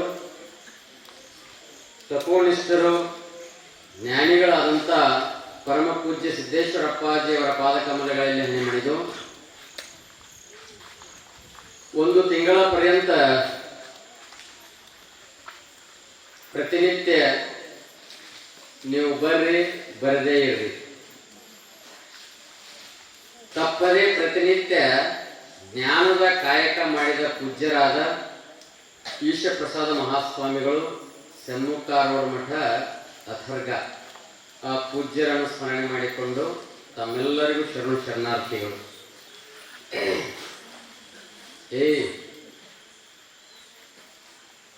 ಅಲ್ಲೇ ಬರಲೇ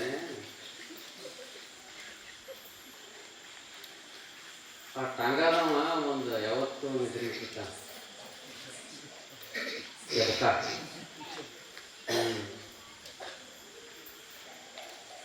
ಇಂಥವೆಲ್ಲ ಹೇಳ್ಕೊಟ್ಟು ಒಯ್ತೀರ ನನ್ನ ಕಡೆ.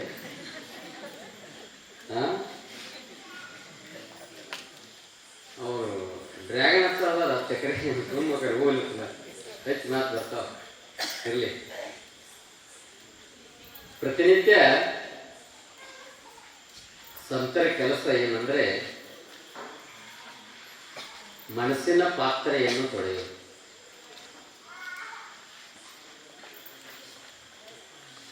ಕಲ್ಯಾಣದಾಗ ನಿಮ್ಗೆಲ್ಲರಿಗೂ ಗೊತ್ತದ, ಪ್ರತಿನಿತ್ಯ ಲಕ್ಷದ ಮ್ಯಾಲ 96,000 ಜನರ ಪ್ರಸಾದ ಮಾಡ್ತಿದ್ರು. ಪ್ರತಿನಿತ್ಯ ಅಲ್ಲೇ ಪಾತ್ರೆ ತೊಳೆಯುವಂತ ಕಾಯಕ ಮಾಡ್ತಿದ್ದ. ಯಾರಂದ್ರ ಮರಳ ಶಂಕರ ದೇವ. ಏನ್ ತೊಳಿತಿದ್ದ? ಪಾತ್ರೆಯನ್ನು ತೊಳಿತಿದ್ದ. ಒಂದು ದಿವಸ ಮರಳ ಶಂಕರ ದೇವ, ಇವತ್ತು ನನಗೆ ಪಾತ್ರೆ ಹೆಚ್ಚಾಗ್ಯಾವ, ಎಷ್ಟು ವರ್ಷ ತೊಳಿಲಿ ಅಂತೆಂದೂ ಅನ್ನಲಿಲ್ಲ. ಅನುಭವ ಮಂಟಪನ ಗೊತ್ತಿದ್ದಿದ್ದಿಲ್ಲ ಮರಳ ಶಂಕರ ದೇವರಿಗೆ. ಅವ ಅನುಭವ ಮಂಟಪ ಯಾವುದಂದ್ರ ಪಾತ್ರೆ ತೊಳೆಯಂತ ಕುಂಡ. ಅಲ್ಲೊಂದು ಪಾತ್ರೆದ ಎಲ್ಲ ತಂತಂದು ಅಲ್ಲೇ ಇಡ್ತಿದ್ರ. ಎಲ್ಲ ಪಾತ್ರೆಯನ್ನು ತೊಳಿತಿದ್ದ. ಒಂದು ದಿವಸ ತೊಳೆದು ತೊಳೆದು ತೊಳೆದು ಸಣ್ಣಾಗಿದ್ದ, ಅಲ್ಲಮರ ದೃಷ್ಟಿಗೆ ಬಿದ್ದ. ಕಲ್ಯಾಣದಾಗ ದೊಡ್ಡ ಪದವಿಯಲ್ಲಿರುವಂತ ಮಹಾಜ್ಞಾನಿಯಾದಂತ ಅಲ್ಲಮರ ದೃಷ್ಟಿಗೆ ಬಿದ್ದ. ಬಸವಣ್ಣವರನ್ನು ಕರ್ಕೊಂಡು ಬಂದತ್ ಮಹಾಮಣಿಯಿಂದ. ಬಾಯಿಲ್ಲ, ನೀನು ಕಾಯಕ ಮಾಡಿದವರನ್ನು ಹೊಗಳಿದೆ, ದಾಸೋಹ ಮಾಡಿದವರನ್ನು ಹೊಗಳಿದೆ, ಹಲವಾರು ಸೇವೆ ಮಾಡಿದವರನ್ನು ಹೊಗಳಿದೆ. ಆದರೆ ಪ್ರತಿನಿತ್ಯ ಲಕ್ಷದ ಮೇಲೆ 96,000 ಜನರ ಪಾತ್ರೆಯನ್ನು ತೊಳೆಯಂತವದಾನ. ಅವನು ಎಂದು ನೋಡಿದೇನಂತ ಕೇಳಿದ. ನನಗೇನು ಗೊತ್ತಿಲ್ಲ ಅಂದ್ರ, ಲಕ್ಷದ ಮೇಲೆ 96,000, 2 ಲಕ್ಷ ಬಸವಣ್ಣವರನ್ನು ಕರೆದ ತಂದು ತೋರಿಸಿದ್ರು. ಮರಳ ಶಂಕರ ದೇವ ಪಾತ್ರೆ ತೊಳಿತಿದ್ದ. ಬಸವಣ್ಣವ್ರ ಹಂತಿಯಲ್ಲೇ ಇದ್ದ, ಅಲ್ಲಮ ಪ್ರಭುದೇವರ ಹಂತಿಯಲ್ಲಿ ಇದ್ರ. ಮರಳ ಶಂಕರ ಬರೀ ಅವ್ರು ಎಂದೂ ದರ್ಶನ ತಗೋದಿಲ್ಲತ್ತ. ಬಸವಣ್ಣವರನ್ನು ಎಲ್ಲಿ ನೋಡ್ತಿದ್ದಂದ್ರ ತಿಕ್ಕು ಪಾತ್ರೆಯಲ್ಲೇ ಬಸವಣ್ಣ ಕಾಣ್ತಿದ್ದ. ನಮಗ ಮನ್ಯಾನ ಆಕ್ತಿಗಳು ಸ್ವಸ್ತ್ಯಾರಿಗೆ ದೇವ್ವ, ಸ್ವಸ್ತ್ಯಾರಿಗೆ ಆಕ್ತಿಗಳು ದೇವ್ವ. ಹೆಂಗದ ವಾತಾವರಣ?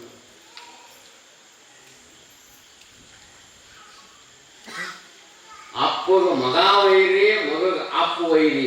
ನಿಮ್ಮದಿರು ಮಗ ಹಾಕಿರ್ತಾನ, ಅಪ್ಪನ ಮಗನ ನೋಡೇ ಬರ್ತಾನ. ಒಂದ ಕೈ ಬಾ ಮಗನ ನೀಕಿತ ನೀಟ್ ಆಗಿನತ್ ಮಗ ಹಾಕಿರ್ತಾನ. ನಮ್ಮದು ಹಿಂಗದ ಪಾತ್ರೆಯಲ್ಲಿ ಬಸವಣ್ಣ ನೋಡುವಂತ ತಾಕತ್ ಯಾರಿಗಿತ್ತಂದ್ರ ಮರಳ ಶಂಕರ ದೇವ. ವಚನ ಬರೀತಾನ, ಕರದ ತಂದು ತೋರಿಸಿದ್ರು. ಕಲ್ಯಾಣವೇ ಎಲ್ಲ ಶರಣರ ದಂಡನ ಅಲ್ಲೇ ಬರ್ತದೆ. ದಿನ ತೊಳಿತಿದ್ದು, ಒಬ್ರು ನೋಡಿದ್ದಿಲ್ಲ. ಒಂದು ಸತ್ಸಂಗ ಯಾಕೆ ಹೇಳಿದಿನಂದ್ರೆ, ಒಂದು ಸತ್ಸಂಗ ನಡಿಬೇಕಾದ್ರೆ ಬಹಳ ಕಾರ್ಯಗಳು ಇರ್ತಾವ, ಬಹಳ ಸೇವೆ ಇರ್ತದ. ಅಂತ ಸೇವೆಯನ್ನ ಮಾಡ್ಕೋತ ಕಲ್ಯಾಣದಾಗಿದ್ದ ಜ್ಞಾನಿಗಳಾದ್ರ ಅವರೆಲ್ಲ. ಪ್ರತಿನಿತ್ಯ ಬಿಟ್ಟು ಬಿಡದೆ 1 ತಿಂಗಳ ಋಷಿ ದರ್ಶನ. ಏನು ಋಷಿಗಳ ಜೀವನ, ಅದೊಂದು ದೊಡ್ಡ ಪಾವನ. ನಾವೆಲ್ಲ ಶರಣರಲ್ಲಿ ಕೇಳಿದ್ದೇವೆ, ಯಾಕಂದ್ರೆ ಶರಣರು ಮಾಡಿದವರು. ಪ್ರತಿನಿತ್ಯ ಒಬ್ಬೊಬ್ಬರ ದರ್ಶನಗಳನ್ನು ಹಲವಾರು ವರ್ಷ ಕೇಳ್ತೀವಿ ನಾವು. ಅಕ್ಕ ಮಹಾದೇವಿ ಕೇಳಿದ್ವು, ಬಸವಣ್ಣವ್ರನ್ನ ಕೇಳಿದ್ವು, ಅಲ್ಲಮ್ಮದ ಕೇಳಿದ್ವು, ಮೂಳಿಗೆಯ ಮಾರೆಯಿಂದ ಕೇಳಿದ್ವು, ಐದಕ್ಕಿ ಲಕ್ಕಮ್ಮದ ಕೇಳಿದ್ವು. ಏನು ಒಬ್ರು ಇಬ್ರು ಎಲ್ಲ ಶರಣರ ಜೀವನ ಸಂದೇಶಗಳು ಗೊತ್ತಿದ್ದು, ಆದರೆ ಋಷಿ ದರ್ಶನ ಆಗಿದ್ದಿಲ್ಲ. ನಮಗ ಪ್ರತಿನಿತ್ಯ ಒಬ್ಬೊಬ್ಬ ಋಷಿ ದರ್ಶನ, ಅದ್ಭುತವಾದಂತ ಅವರ ಜೀವನ ಹೇಳಬಹುದು. ಹೇಳಿದಾಗ ಮಾತ್ರ ಆ ಮಾತುಗಳು ಮೂಡ್ದಾವ. ಮತ್ತು ತಿಂಗಳು ಹೇಳಿದ್ದು ಮತ್ತೆ ಎಷ್ಟಾಕಂದ್ರಿ ಮಾತುಗಳಲ್ಲಿ 3 ಪ್ರಕಾರ.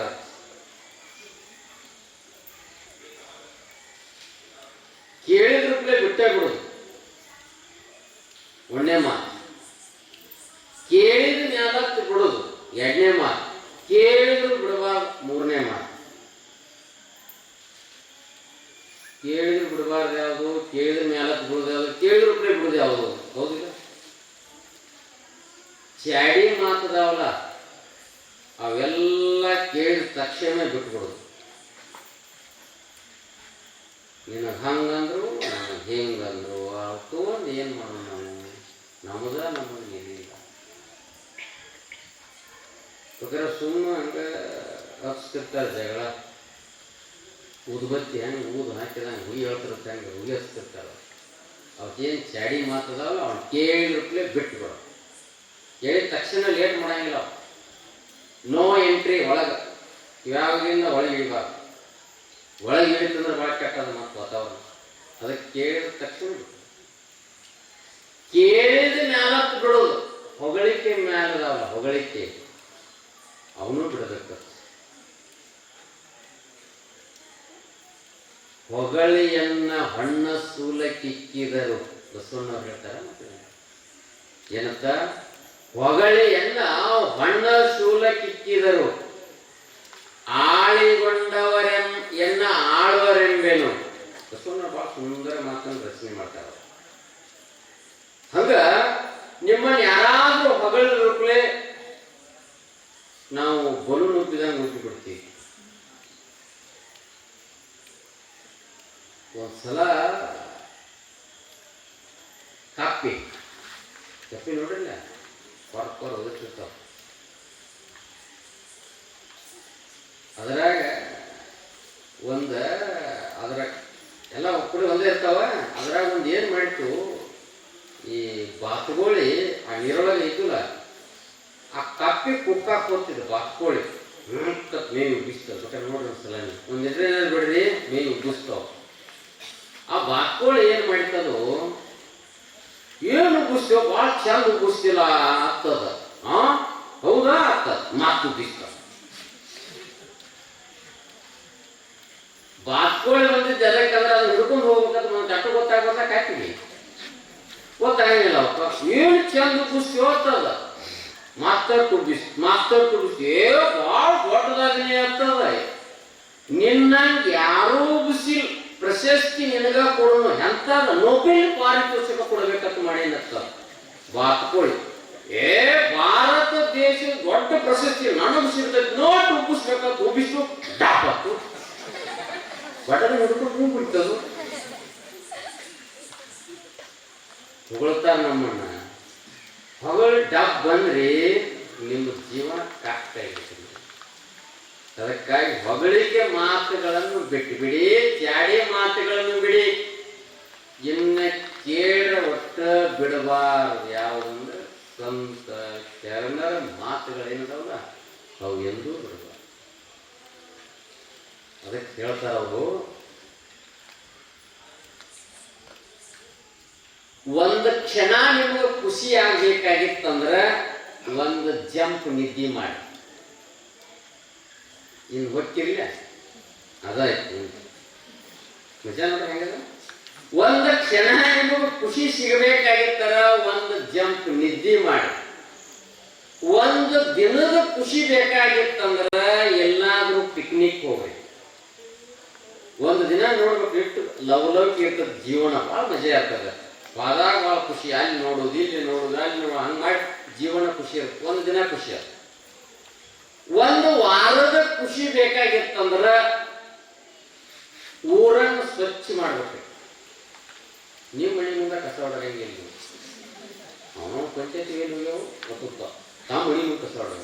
ನಿಮ್ಗೆ ಗೊತ್ತಿಲ್ಲ, ಸೇವೆ ಮಾಡುವುದರಾಗಿರುವಂತ ಖುಷಿ ಎದರಾಗೂ ಇಲ್ಲ. ಅದಕ್ಕೆ ಒಂದು ವಾರದ ಖುಷಿ ಬೇಕಾಗಿತ್ತಂದ್ರ ಊರು ಸ್ವಚ್ಛ ಮಾಡ್ಬೇಕು. ಇನ್ನ ತಿಂಗಳ ಗಂಟ್ಲೆ ನಿಮ್ಗೆ ಖುಷಿ ಬೇಕಾಗಿತ್ತಂದ್ರ ಟಾಟಾ ಬಿರ್ಲಾ ನಂಗೆ ರೊಕ್ಕ ಗಳಿಸೋದು. ಗಳಿಸಿದ ಆರಾಮ್ ಇರುತ್ತೆ, ಎಂಜಾಯ್ ಮಾಡಿ. ನೋಡ್ರಲ್ಲ ಅಂಬಾನಿ ಲಗ್ನಕ್ಕೆ ಅದೇ ನನ್ನ ಕರ್ದಿರ್ತಿತ್ತು. ಇವ್ನ ಹಾಕ್ತಲ್ಲ ಅವನು ಏನ್ ಲಗ್ನ, ಏನ್ ಅದ್ಭುತ. ಆದ್ರೂ ಲಗ್ನ ಹಂಗ ಆಗ್ಬೇಕಂದ್ರೆ ಗೊತ್ತಿ ಗಳಿಸಿಲ್ಲ ನಾವು. ತಿಂಗಳ ಖುಷಿ ಬೇಕಾಗಿರ್ತಾರ, ಟಾಟಾ ಬಿರ್ಲಾ ನಂಗೆ ರೊಕ್ಕ ಗಳಿಸ್ಬೇಕಾಗಿತ್ತು. ವರ್ಷದ ಖುಷಿ ಬೇಕಾಗಿತ್ತಂದ್ರ ಲಗ್ನ ಆಗಿಬಿಡ್ಬೇಕತ್. ಆದವ್ರಲ್ಲ, ಆಗದೇ ಇದ್ದವ್ರು. ಒಂದ್ ವರ್ಷದಾಗ ಏನ್ ಆಗ್ಬೇಕೆಲ್ಲ ಆಕೈತಪ್ಪ.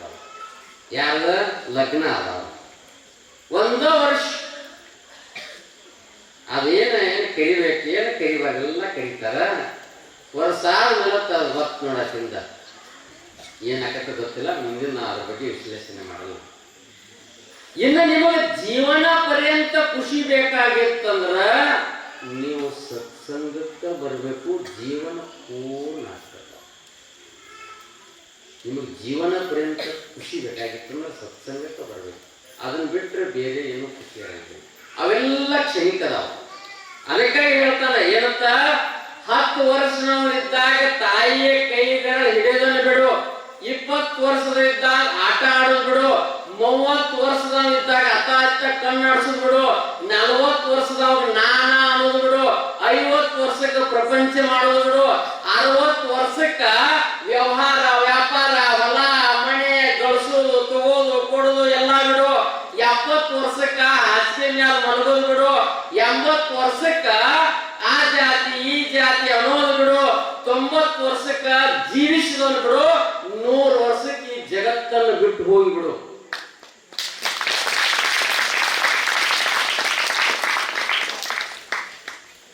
ಇದ್ರಾಗ ಯಾವ್ದಾವ ನಿಮ್ಮ ಏನೋ ಬಡ ಬಡ ಓದ್ಬಿಟ್ರಿ, ನನಗೆ ಗೊತ್ತಾಯ್ತು. ಹೌದೇ? ಎಷ್ಟು ಸುಂದರ ಅನ್ಬೋದು,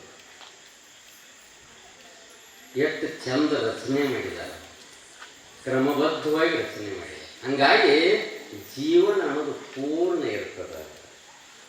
ನಾವೇನ್ ಮಾಡ್ತೀವಿ ಅಂದ್ರೆ ಅಲೇಟ್ ಅಲೇಟ್ ಅಲೇಟ್ ಅಲೇಟ್ ಅಲೇಟ್ ಯಾವ್ದಾರ ಈಗ ಹೋಗ್ತಿಲ್ಲ, ಇಲ್ಲೆಲ್ಲ ಸಂಘ ಚಲೋ ಇರ್ಬೇಕು, ಅಲ್ಲಿ ಸಂಘ ಚಲೋ ಇರ್ಬೇಕು ಅಂತ ಹೇಳ್ತೀವಿ. ಮುಂದೆ ಹೋಗಿ ಇಲ್ಲಿ ಸಂಘನ ಹಾಕ್ತೀವಿ. ನಿಮ್ಗೆ ಗೊತ್ತಿಲ್ಲ, ನಾನು ಬೆಳಗಾವ್ ಕೊಡ್ತೀನಿ ಚೇಳ್ತಿ. ಬೆಳಗಾವ್ ಹೋಗೋ ಹೊಂಟಿದ್ವಿ, ಹೋಗೋದ್ನಾಗ ಸುಮ್ಮನೆ ಹೋಗ್ಬೇಕಲ್ಲ ಬೇಡ, ದಾರ್ಯಾಗ ಸೌದತ್ತಿ ಹೆಚ್ಚು 4 ಮಂದಿ ಹೊಂಟಿದ್ವಿ, ಇಳಿದಿರಿ ಎಲ್ಲ ಕೂಡ. ಅವರೆಲ್ಲ ಹೇಳಿದ್ರೆ ವಿಜಯ ಗಿರಿಕರೆ ಏನ ಕೂತು ಸಾಕಾಯ್ತು, ಊಟ ಊಟ ಅಂದ್ರೆ ಅವರು ಊಟ ಅಂದ್ರೆ ನಾನು ಊಟ ಮಾಡಬೇಡ ಇಳಿದು ಟ್ಯಾಗ್ ನಿಂತೀವಿ. ಸೌದತ್ತಿ ಪ್ರಸಿದ್ಧ ಯಾವ್ದ್ರಿ?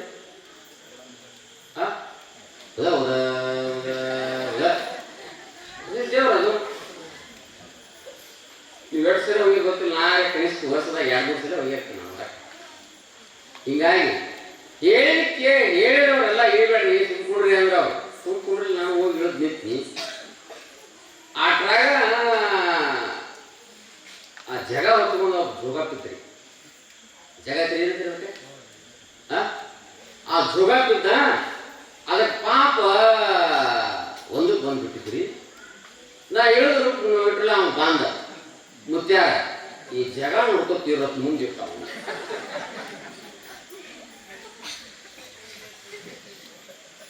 ಎಲ್ಲ ಹೋದ್ ನಾ ಇಲ್ಲೇ ಒಂದು ಭರವನ್ನು ಕೊಡ್ತಾನ ತಂದ. ಮತ್ತೆ ನಾನು ಹೆಂಗೆ ತೊಡ್ಕೋಕತ್ತೆ 1000 ರೂಪಾಯಿ ಹೇಳೋತಾನೆ. ನಾನು ಮುಂದೆ ತಂದು ಇಟ್ಟವ ನಾನು ನೋಡ್ಕೊತ ನಿಂತೀನಿ. ಅವ್ರು ಆ ಕಡೆ ಎಲ್ಲ ಬರೋರು ನಾನು ಕೇಳೋರು ಯಾವ ಜೋಗಪ್ಪು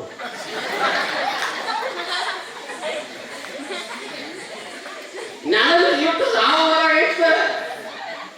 ಅದೇ ಬರೋರು ಅವ್ರು ಕೇಳೋರು ಯಾವ ಜೋಗಪ್ಪ ನನಗೆ ಕೇಳೋರು. ಸಂಘ ಏನ್ ಮಾಡಿದ್ವಿ? ವರ್ಷ ಕೂತ್ಕೊಂಡು ಮಾಡಿ ಕೆಳಗೆ ಇಳಿದ ಆ ಬುಟ್ಟಿ ಸಂಘ ಮಾಡಿದಕ್ಕೆ ಏನಾಯ್ತು?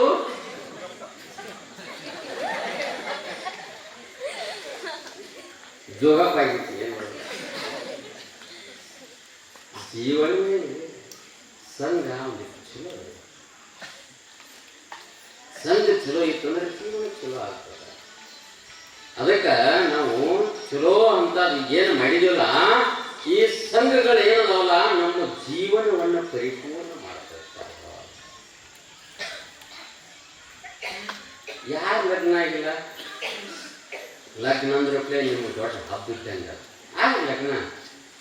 ಆದ್ರೆ ವಿಚಾರ ಮಾಡ್ಬೇಕು, ನೀವು ಯಾರ್ಯಾರು ಲಗ್ನ ಮಾಡಬೇಕು, ಲಗ್ನ ಮಾಡಬಾರ್ದು. ಇವತ್ತು ಸ್ವಲ್ಪ ನೀವು ನೋಡಿ, ಯಾವ ಅನಾರೋಗ್ಯದಲ್ಲ ಅವನು ಲಗ್ನ ಮಾಡಬೇಡಿ, ಯಾವ ಕುಡುಕ ಚಟಗಾರದಲ್ಲ ಅವನು ಲಗ್ನ ಮಾಡಬೇಡಿ. ನಾ ಹೇಳ್ತಾ ಅರ್ಥ ಆಗೈತಿ ನೋಡ್ರಿ. ನಿಮ್ಮ ಸ್ವಭಾವ ಹಂಗಿಲ್ಲ. ನೀವು ಒಂದು ಗಾದಿ ಮಾತಾದ್ರಿ ಅವ್ರದ್ದು ಏನತ್ತು 1000 ಸುಳ್ಳತ್ತು. ಒಂದು ಯಾರು ಒಂದೋ ಸುಳ್ಳು ಹೇಳಿದಕ್ಕೆ ನಾವು ಪಾಪ ಹೊತ್ತೇವೆ, ನಾವು ಹೊತ್ತೀವಿ, ನೀವು ಹೊತ್ತೀವಿ. 1000 ಹೇಳುದು ಲಗ್ನ ಮಾಡಾಕ 1000 ಹೇಳುದು. ಹಂಗ ಹೇಳುದು ಪದ್ಧತಿ ಯಾವ ಮಾಡಿದ್ವು? ಪುಣ್ಯಾತ್ಮ ಮತ್ತು ಲಗ್ನ ಮಾಡೋದಂದ್ರೆ ಒಂದು ಸರಿ, ಒಂದು ಸತ್ಯ ಇರಂಗಿಲ್ಲ. ನನಗೆ ಎಷ್ಟೋ ಫೋನ್ ಬರ್ತಾವ, ಆ ಹುಡುಗಿ ಹೆಂಗ್ರಿ ಹೆಂಗಿಲ್ಲ ಅವೆಲ್ಲ ರಾಮಾಯಣ ಗೊತ್ತೇ ಇರ್ತಾವ ನೋಡ್ರಿಲ್ಲ. ಲಗ್ನ ಅಂದ್ರೆ ಸುಮ್ಮನೆ ಘಟನೆ ನೆನಪಿಸ್ತು ನೋಡ್ರಿ. ಹೀಗೆ ಬೀಗರ ಹೆಣ್ಣು ನೋಡಾಕ ಹೋದ್ರೆ ಸೇರಿಸಿ ಆ ಹುಡುಗಿ ಕಾಲ ಕೂತಿತ್ತು. ಹುಡುಗಿ ಕಾಲ ಕೂತಿತ್ತು. ಕೂಂಟಂದ್ರೆ ಯಾರು ಹಾಕ್ತಾರಿ? ಯಾರು ಹಾಕ್ತೀರ? ಒಟ್ಟು ಹಾಕಂಗಿಲ್ಲ. ನೀವು ಹೆಣ್ಣು ನೋಡಾಕ ಹೋದವ್ರ ಏನು ನೋಡ್ಬೇಕು, ನೀವು ಹೆಣ್ಣು ಮಾತ್ರ ಹಂಗದಾರಿ. ಅದು ಓಡಿಸಿ ನೋಡೋದು, ತಿರುಗಿಸಿ ನೋಡೋದು, ಆಕಾಡ ತಿರುಗು, ನಗ ಒಗಿವ, ನಗ ಬರ್ತಾರೆ ಗೊತ್ತಾಗೋ ಗೊತ್ತು. ಮನೇನು ಮಾಡ್ಕೋಬೇಕು. ನಿಮ್ನ ಹ್ಯಾಂಗ ನಗ ಹೋಗ್ತಾರೆ? ಒಬ್ಬನೇ ಹುಡುಗ ಮುಗಿಸಿರಿ ಒಗಿಪಲ್ಲ ಒಟ್ಟ ಹೋಗ್ಸಂಗಿಲ್ಲ. ಕೈ ನೋಡಿ ಹುಡುಗಿಗೆ ಕಾಲು ಕುಂತಿತ್ತು. ಅದಕ್ಕೆ ದೊಡ್ಡ ಸೀರೆ ಉಡಿಸಿ ಒಂದು ಗುಟ್ಟಿ ಜೋಳ ಕುಟ್ಟಿ ಬಿಸಾಕ ಹಚ್ಚಿದೆ. ಅದನ್ನ ಚಪ್ ಮಾಡಾಕತ್ತೀವಿ. ಕಾಲು ಮೆಡಿಸಿ ಕುಂಟಿದ್ದು ಮೆಡಿಸಿ ದೊಡ್ಡ ಕಾಲ ಇಟ್ಕೊಂಡು ಹಾಕೊಂಡು ಸೋತು ಕೂತು ಹುಟ್ಟಿಗೆ ಭಾರಿ ಹಳಿ ಕಾಲ. ಈಗಿನ ಅಲ್ರಿ, ಈಗ ಡಿಜಿಟಲ್ ಅಲ್ಲ, ಹಳಿ ಕಾಲ ಹೇಳಾಕ್ತೇನೆ. ದೊಡ್ಡ ಬುಟ್ಟಿ ಮುಂದೆ ಬಿಸ್ಕೋತ್ ಕೂತ್ಳಕ್ಕೆ ಹುಡುಗಿ ಭಾರಿ ಐತಿ, ಎಲ್ಲ ಆಯ್ತು ಅಂದ್ ಓಕೆ. ಹುಡುಗಿ ನಮ್ಗೆ ಪಸಂದ್ ಐತಿ, ಏನು ಹುಡುಗನ್ ನೋಡಾಕ್ ಬರ್ರಿ ಅಂದ್ರ ಅವರು. ಆಯ್ತು ತಿಳ್ಕೊಂಡು ಹುಡುಗನ್ ನೋಡಾಕ್ ಬಂದ್ರು. ಅದ್ರದ್ದು ಕಾಲ್ ಕುಂಟ, ಹುಡುಗಂದು ಕಾಲ್ ಕುಂಟ ಅದ. ಮತ್ತೆ ಕುಂಟ ಕಬ್ಸುದ್ ಹೆಂಗ? ಅವ ಕೆರ್ಯಾಗ ಎತ್ತುಗಳು ಮೇಯ್ ಬಿಡ್ಯಾಕ ಹಚ್ಚಾರ ಕಾಲ್ ಕಂಡ್ಕೊಂಡ್ರು. ಅವ ಎತ್ತಾಕ ಮೇಯ್ ತೊಳ್ಕೊತ ನಿಂತು ಬಿಟ್ಟಾನ. ಹುಲಿಯೋ ನಮತ್ತ ಎತ್ತುಗಳು ಮೇಯ್ ತೊಳೋದು ಅವಾಗ ಇದನ್ನ ಮಾಡೋದು ಮಾಡ್ಕೊತ ಹುಟ್ಟದ ಏನು ಎತ್ತದ ಹೂಡ್ತಾನ, ಗಳೆ ಹೊಡಿತಾನೆ, ಎಲ್ಲ ಮಾಡ್ತಾನೋ. ಆಯ್ತು ನಮಗೂ ಹುಡುಗ ಒಪ್ಪಿಗೆ. ಇನ್ನು ಯಾಕೋ ಕುಡಿಸಿಲ್ಲ ಎಲ್ಲಿ. ಮತ್ತು ನೀವು ಲಗ್ನದಾಗ ಭಾಳ ಜಾನ್ರ. ಅವ ಹುಡುಗಿನ ಕೆಳಗೆ ಇಳಿಸಂಗ ಹೊತ್ಕೊಂಡ ಬರ್ತಿರ್ತಾನೆ. ಯಾರು ಹೌದಿಲ್ಲ, ಸುರಿಗೆ ಸುತ್ತಿ ಮಾಡಿ ಜಾಕ ಮಾಡ್ತೀನಿ ಹೊತ್ಕೊಂಡು ಹೋಗೋದತ್ತ, ಹೊತ್ಕೊಂಡು ಹೋಗ್ತಾರೋ. ಆಗಿನ ಕಾಲ ಹಂಗೈತ, ಈಗೇನು ಹಂಗಿಲ್ಲ. ಬಜಾ ಚೀರತಿ ಎಲ್ಲ ಭಾಳ ಅದ್ಭುತ. ಹಿಂಗಾಗಿ ಆ ಹುಡುಗಿನೂ ಕೆಳಗೆ ಇಳಿಸಲಿಲ್ಲ. ಕಾಲು ಕುಂಟಾಗ ಗೊತ್ತಾಗ ತಾಯಿ ಬಿಟ್ಟು ಚೀಸ್ ಎಲ್ಲಿ ಮಟ್ಟ ಇದು 3 ಗಂಟೆ ಬಿತ್ತು. ಆ ಕಡೆ ಹಾಳು ಬಿತ್ತು ಬರಾಕ ನಿಮ್ಗೇನು ಆ ಕಡೆ ಹಣ್ಣಿಗೆ ಸಕರ ಹಾಕಿ. ಹೀಗಾಗಿ ಅಟ್ಟು ಕೂಡಿಸಿದ್ರು, ಅದ ಹೊತ್ಕೊಂಬಂತಂದು ಎಲ್ಲ ಕೂಡಿಸಿದ್ರು. ಲಗ್ನ ಎಲ್ಲ ತಾಳಿ ಕಟ್ಟಾರು, ಮುಗಿದು ಹೋಗ್ತು, ಅಕ್ಷರ ತಗೊಂಡಿದ್ರು. ಬೀಗ ಹಾಡಾಕೈತಿರತ್ತ ಯಾರು ಹೆಣ್ಣಿನ ಕಡೆ ಅವರು ಏನಂತ ಗೆದ್ದೆವಲ್ಲತ್ತಿಗೆ ಗೆದ್ದೆವಲ್ಲತ್ತಿಗೆ ಅಂತ ಹಾಕೈತಿರತ್ತ. ಅವನು ಗಂಡಿನ ಕಡೆ ಅವರು ವಿಚಿತ್ರ ಆಗ್ತಿವ್ರಿಗೆ. ನೋಡು ಹೆಣ್ಣಿನ ಕಡೆ ಅವ್ರು ಗೆದ್ದೆವತ್ತಲ್ಲ ಏನಿದು ಆ ಊರನವ್ರೆ ಹುಡುಗಿ ಕಾಲ ಕುಂತಿದ್ರು. ಅದಕ್ಕಾಗಿ ಗೆದ್ದೇವ್ ನಾವು ಗೆದ್ದೇವತ್ತಂದು ಹಾಡಾಕೈತಿವಿ. ಹೌದು ಅಂದ್ರತ್ತವ್. ಮತ್ತೆ ನಾವು ಹಾಡೋದಕ್ಕೂ ಎಲ್ಲ ಕುಡಿದವು. ನಾವು ಹಾಡಾಕೈತಿಲ್ಲ ಗೆದ್ದವರು ಬಾಯಿಗೆ ನಾವು ಒದ್ದೆವಲ್ಲತ್ತಿಗೆ ಗೆದ್ದವರು ಬಾಯಿಗೆ ನಾವು ಒದ್ದೆವಲ್ಲತ್ತಿಗೆ ಹಿಂಗೆ ನಾವಂದ್ರೆ ಹುಡುಗರು ಕಾಲ ಕುಂಟೈತೆ. ಅದಕ್ಕಾಗಿ ನಾವು ಗೆದ್ದಿವತ್ತು ಯಾರು ಕುಂಟ ಕುಡಿದು ಇವಾಗ ನೀವು ಲಗ್ನ ಏನು ಲಗ್ನ ಒಂದು ಮಾಡ್ಕೊತೀವಿ, 2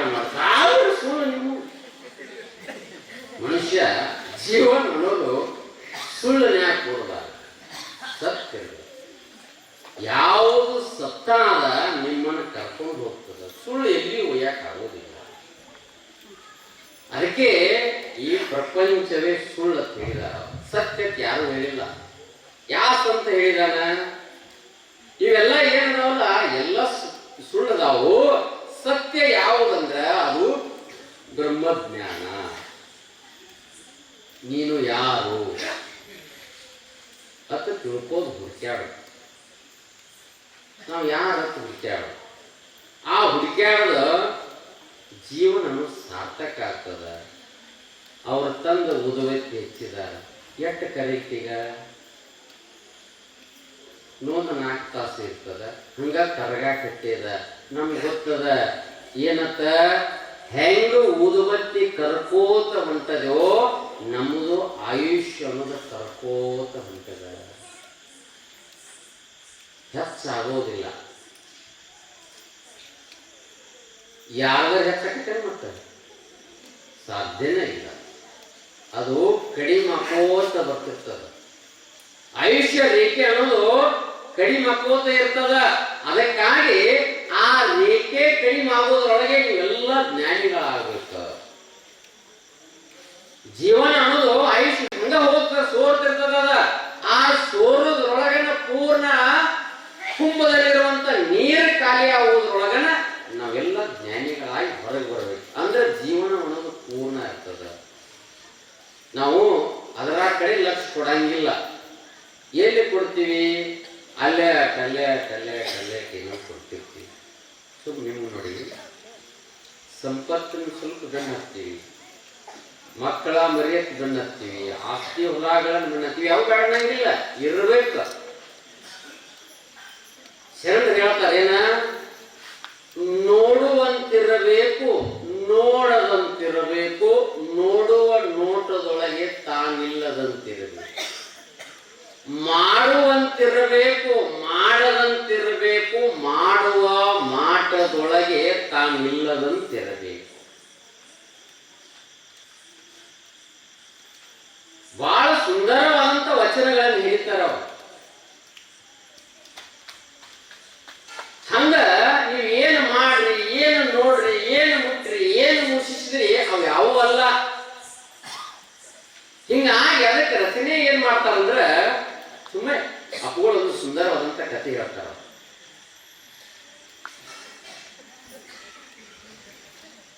ಬಹಳ ಸುಂದರ ಕಥೆ. ಒಂದ್ಸಲ ಒಬ್ಬ ಸಂತ ಇದ್ದ. ಆ ಸಂತನಿಗೆ ಒಬ್ಬ ಶಿಷ್ಯ ಇದ್ದ, ಒಬ್ಬ ಸನ್ಯಾಸಿ. ಅವ್ರ ಜೀವನ ಏನೋ ನಡೆದುತ್ತ ಹಾಗೆ. ಅವ್ರು ಏನಿತ್ತಂದ್ರ ಯಾರಾದ್ರೂ ಮನೆಗೆ ಪ್ರಸಾದ ಕರೆದಂದ್ರೆ ಪ್ರಸಾದ ಕೊಟ್ಟಿದ್ರು. ಪ್ರಸಾದ ಮಾಡಿ ತನ್ನ ಮತ್ತೆ ವಸ್ತಿಗೆ ತಮ್ಮ ಕಾಡಿ ಹುಟ್ಟಿದ್ರು. ಅವ್ರು ಕಾಡಿನಲ್ಲಿ ಇರ್ತಿದ್ರು. ಹಿಂಗ ಮನೆಗೆ ಯಾರಾದ್ರೂ ಕರೆದ್ರೆ ಹೋಗ್ತಿದ್ರು. ಅವಾಗ ಪ್ರಸಾದ ಮಾಡಿಸಿ ಆಗಿನ ಕಾಲದಾಗ ಒಂದೊಂದ ಬಂಗಾರದ ನಾಣ್ಯ ಕೊಡ್ತಿದ್ರು. ಬಂಗಾರದ ನಾಣ್ಯ ಕೊಡ್ತಿದ್ರು. ಆ ನಾಣ್ಯಗಳನ್ನ ಶಿಷ್ಯನ ಕೈಯಾಗ ಕೊಡ್ತಿದ್ರು. ಅವ್ರು ಇಟ್ಕೋಕ ಗುರುಗಳೇನು ಮುಟ್ತಿರ್ಲಿಲ್ಲ. ಹೀಗಾಗಿ ಹಂಗ ನಡೆದುತ್ತದು. ಘಟನೆ ಏನಾಗಿತ್ತಂದ್ರ ನಾಣ್ಯಗಳ ಗಂಟನ ಇತ್ತಾಗಿತ್ತು. ಅವಾಗ ಒಂದ್ಸಲ ಪ್ರಸಾದ ಮಾಡಿ ತಮ್ಮ ದಾರಿ ಹಿಡಿದು ತಮ್ಮ ಕುಟೀರಕ್ಕೆ ಹೊಂಟಿದ್ರು. ಹೋಗುವಾಗ ಶಿಷ್ಯ ಒಂದಿಟ್ಟು ಭಯಭೀತನಾಕಂದ್ರ ಕಾಡದಾರೆ, ಕಳ್ಳರದಾರೆ, ಕಾಡಿನಲ್ಲಿ ಯಾರು ಇಲ್ಲ, ರಾತ್ರಿ ತಮ್ಮ ಕುಟೀರಕ್ಕೆ ಹೋಗುವಂತ ಸಮಯ. ಭಯ ಕಾಡಕ್ಕಿತ್ತ. ಏನಂತ ಆ ಕಡೆ ಈ ಕಡೆ ನೋಡ್ತಿದ್ದ. ಗುರುಗಳ ಗಂಡಕ್ಕೆ ಹೋಗ್ತಿದ್ದ. ಆ ಕಡೆ ಈ ಕಡೆ ನೋಡ್ತಿದ್ದ. ಯಾರು ಬರ್ತಾರನ್ನ ಇದ್ರ ಗಂಟು ಕಸ್ಕೋತಾರನ್ನ ನೋಡ್ತಿದ್ದ. ಅವಾಗ ಇವ್ ಭಯ ಬಿದ್ದಿದ್ದಂಗ ನೋಡಿ ಗುರುಗಳು ಯಾಕೆ ಅನ್ಸಾಕತ್ತಿದೇನ ಅಂತ ಕೇಳಿದ್ರ. ಅವ್ರು ಗುರುಗಳೇ ಕಳ್ಳರ ಕಾಕರ ಜನ ಯಾಕೋ ಭಯ. ನಿನ್ಗೆ ಯಾಕೋ ಸನ್ಯಾಸಿಗಳಿಗೆ ಯಾಕೆ ಭಯ ಇಲ್ಲ? ಇಲ್ಲಿವರೆಗೆ ನಿಮಗೇನು ಬಂಗಾರದ ನಾಣ್ಯಗಳನ್ನ ಕೊಡ್ತಿದ್ರು, ನಾನು ಅಂತೇಳಿ ಜೋಳಿಗೆಯಾಗಿ ಇಟ್ಕೊಂಡಿದ್ದೆ. ಆ ಯಾರಾದ್ರೂ ಕಸ್ಕೋತಾರಂತ ನನಗೆ ಭಯ ಬಂದತ್ತ, ಅದಕ್ಕೆ ಅಂಜಿಕ್ ಬಂದದ ತಂದವ. ಅವಾಗ ಗುರುಗಳಂದ್ರು, ನೀ ಹಿಂಗ ಭಯ ಬೀಳ್ತಿ ಅನ್ನೋದು ಗೊತ್ತಿದ್ದ ಬೆಳಗ್ಗೆ ಸ್ನಾನ ಮಾಡುವಾಗ ನದಿಯಾಗ ಒಗದು ಬಿಟ್ಟನಿ ಎಲ್ಲ ಅಂದ್ರು. ಅದಾವ ನೋಡತ್ತಂದ್ರು, ಅದ್ರಾಗ ನಾಣ್ಯಗಳನ್ನು ಒಗದು ಕಲ್ಲು ಇಟ್ಟಿದ್ರತ್ತಾವ. ಯಾವಾಗ ಶಿಷ್ಯನಿಗೆ ಕಲ್ಲು ನಾಣ್ಯ ಇದ್ದಾಗ ಭಯ ಇತ್ತು, ಯಾವಾಗ ತೆಗೆದು ನೋಡಿದಾಗ ಕಲ್ಲಿತ್ತು, ಭಯ ಹೋಗಿಬಿಡ್ತು. ಅದ ನಾಣ್ಯ ಇತ್ತು ಅಂತ ತಿಳ್ಕೊಂಡು ಭಯದಿಂದ ಅನಿಸ್ತಿರ್ತೀವಿ. ಯಾವಾಗ ನಾಣ್ಯಗಳಿಲ್ಲ ಅದು ಭಯ ಅನ್ನೋದು ಹೋಗಿಬಿಡ್ತು, ಆರಾಮಾಗಿ ಹೋಗಿಬಿಟ್ರು. ಹಂಗ ಈ ಸಂಪತ್ತ, ವಸ್ತು, ಒಡವೆ, ಹೊಲ, ಮನೆ ಇದು ಭಯ ಕೊಡುತ್ತದ.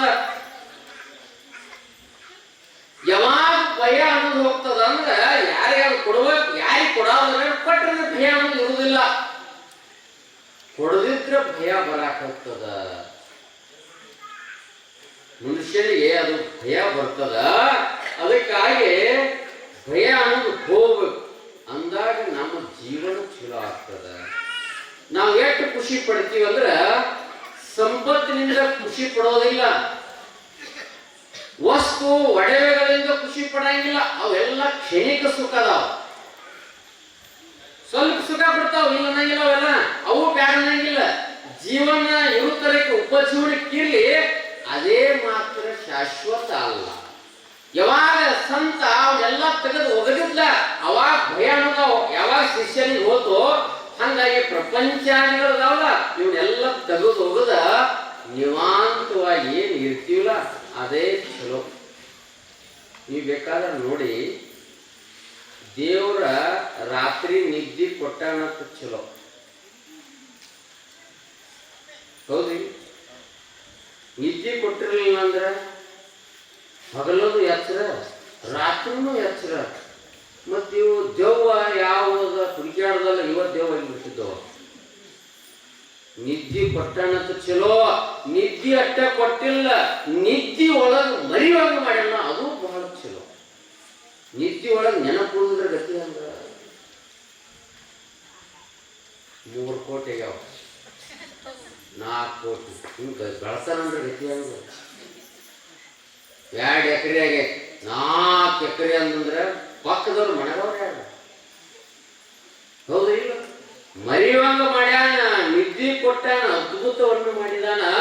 ಹಂಗ ಒಂದ್ಸಲ ಎಲ್ಲ ಮರೆತು ಬಿಡೋ. ಅದಕ್ಕೆ ಇದ್ದಂಗಿರಬೇಕು, ಇಲ್ಲದಂಗಿರಬೇಕು.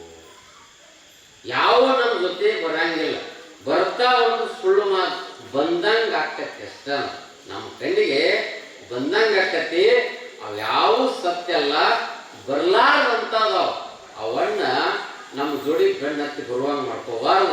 ಯಾವುದು ಬೆನ್ನತ್ತಿ ಬರ್ತೈತಿ ಅಂದ್ರೆ ಹೇಳಿದ್ರಲ್ಲ ಅವರು, ನಾಮಸ್ಮರಣೆ ಏನೈತಿಲ್ಲ ನಿಮ್ಮ ಜೊತೆ ಮಾತ್ರ ಬರ್ತದೆ. ಅದನ್ನ ಯಾರಿಗೂ ಕಸಬಕ್ಕಾಗೋದಿಲ್ಲ. ಎಲ್ಲಾನು ಕಸಗೊಂಡು ಕಳಿಸ್ತಾರೆ ನಿಮ್ಮಣ್ಣ, ಅದನ್ನೊಂದು ಕಸಬಕ್ಕಾಗೋದಿಲ್ಲ. ನೀವೊಂದು ಸ್ವಲ್ಪ ಜಪ ಮಾಡ್ರಿ, ಅದರ ಜೊತೆಗೆ ಪೂಜೆ ಪುನಸ್ಕಾರಗಳ ಮಾಡ್ರಿ, ಜೀವನವನ್ನು ಚಲೋತಂಗಿಟ್ಬೋದು. ಅದು ಬಹಳ ಮುಖ್ಯ. ಎಲ್ಲೇ ಚಿಲ್ಲ ನೋಡ್ರಿ, ಬಸವಣ್ಣವರು ಯಾರನ್ನ ನೆನೆದ್ರು? ಬಸವಣ್ಣವ್ರು ಯಾರನ್ನ ನೆನೆದ್ರ? ಕೂಡಲ ಸಂಗಮನನ್ನ ನೆನೆದ್ರು, ಅಕ್ಕ ಮಹಾದೇವಿ ಚನ್ನಮಲ್ಲಿಕಾರ್ಜುನ ನೆನೆದ್ರು, ಅಲ್ಲಮ ಗುಹೇಶ್ವರ ಅಂತ ನೆನೆದ. ಎಲ್ಲಾ ಶರಣರು ಬಾಯಿಂದ ಬಂದಂತ ಅಂತ ಮಾತುಗಳು ಇವತ್ತು ನೀವು ಪ್ರತಿನಿತ್ಯ ಈ ನಾಡ ಕಂಡ ಅಪರೂಪದ ಸಂತ ಅಂದ್ರೆ ಸಿದ್ದೇಶ್ವರಪ್ಪಗಳು ನೀವು ನೆನೆದ್ರಂದ್ರೆ ಜೀವನ ಅನ್ನೋದು ಪಾವನ ಆಗಿಬಿಡ್ತದೆ.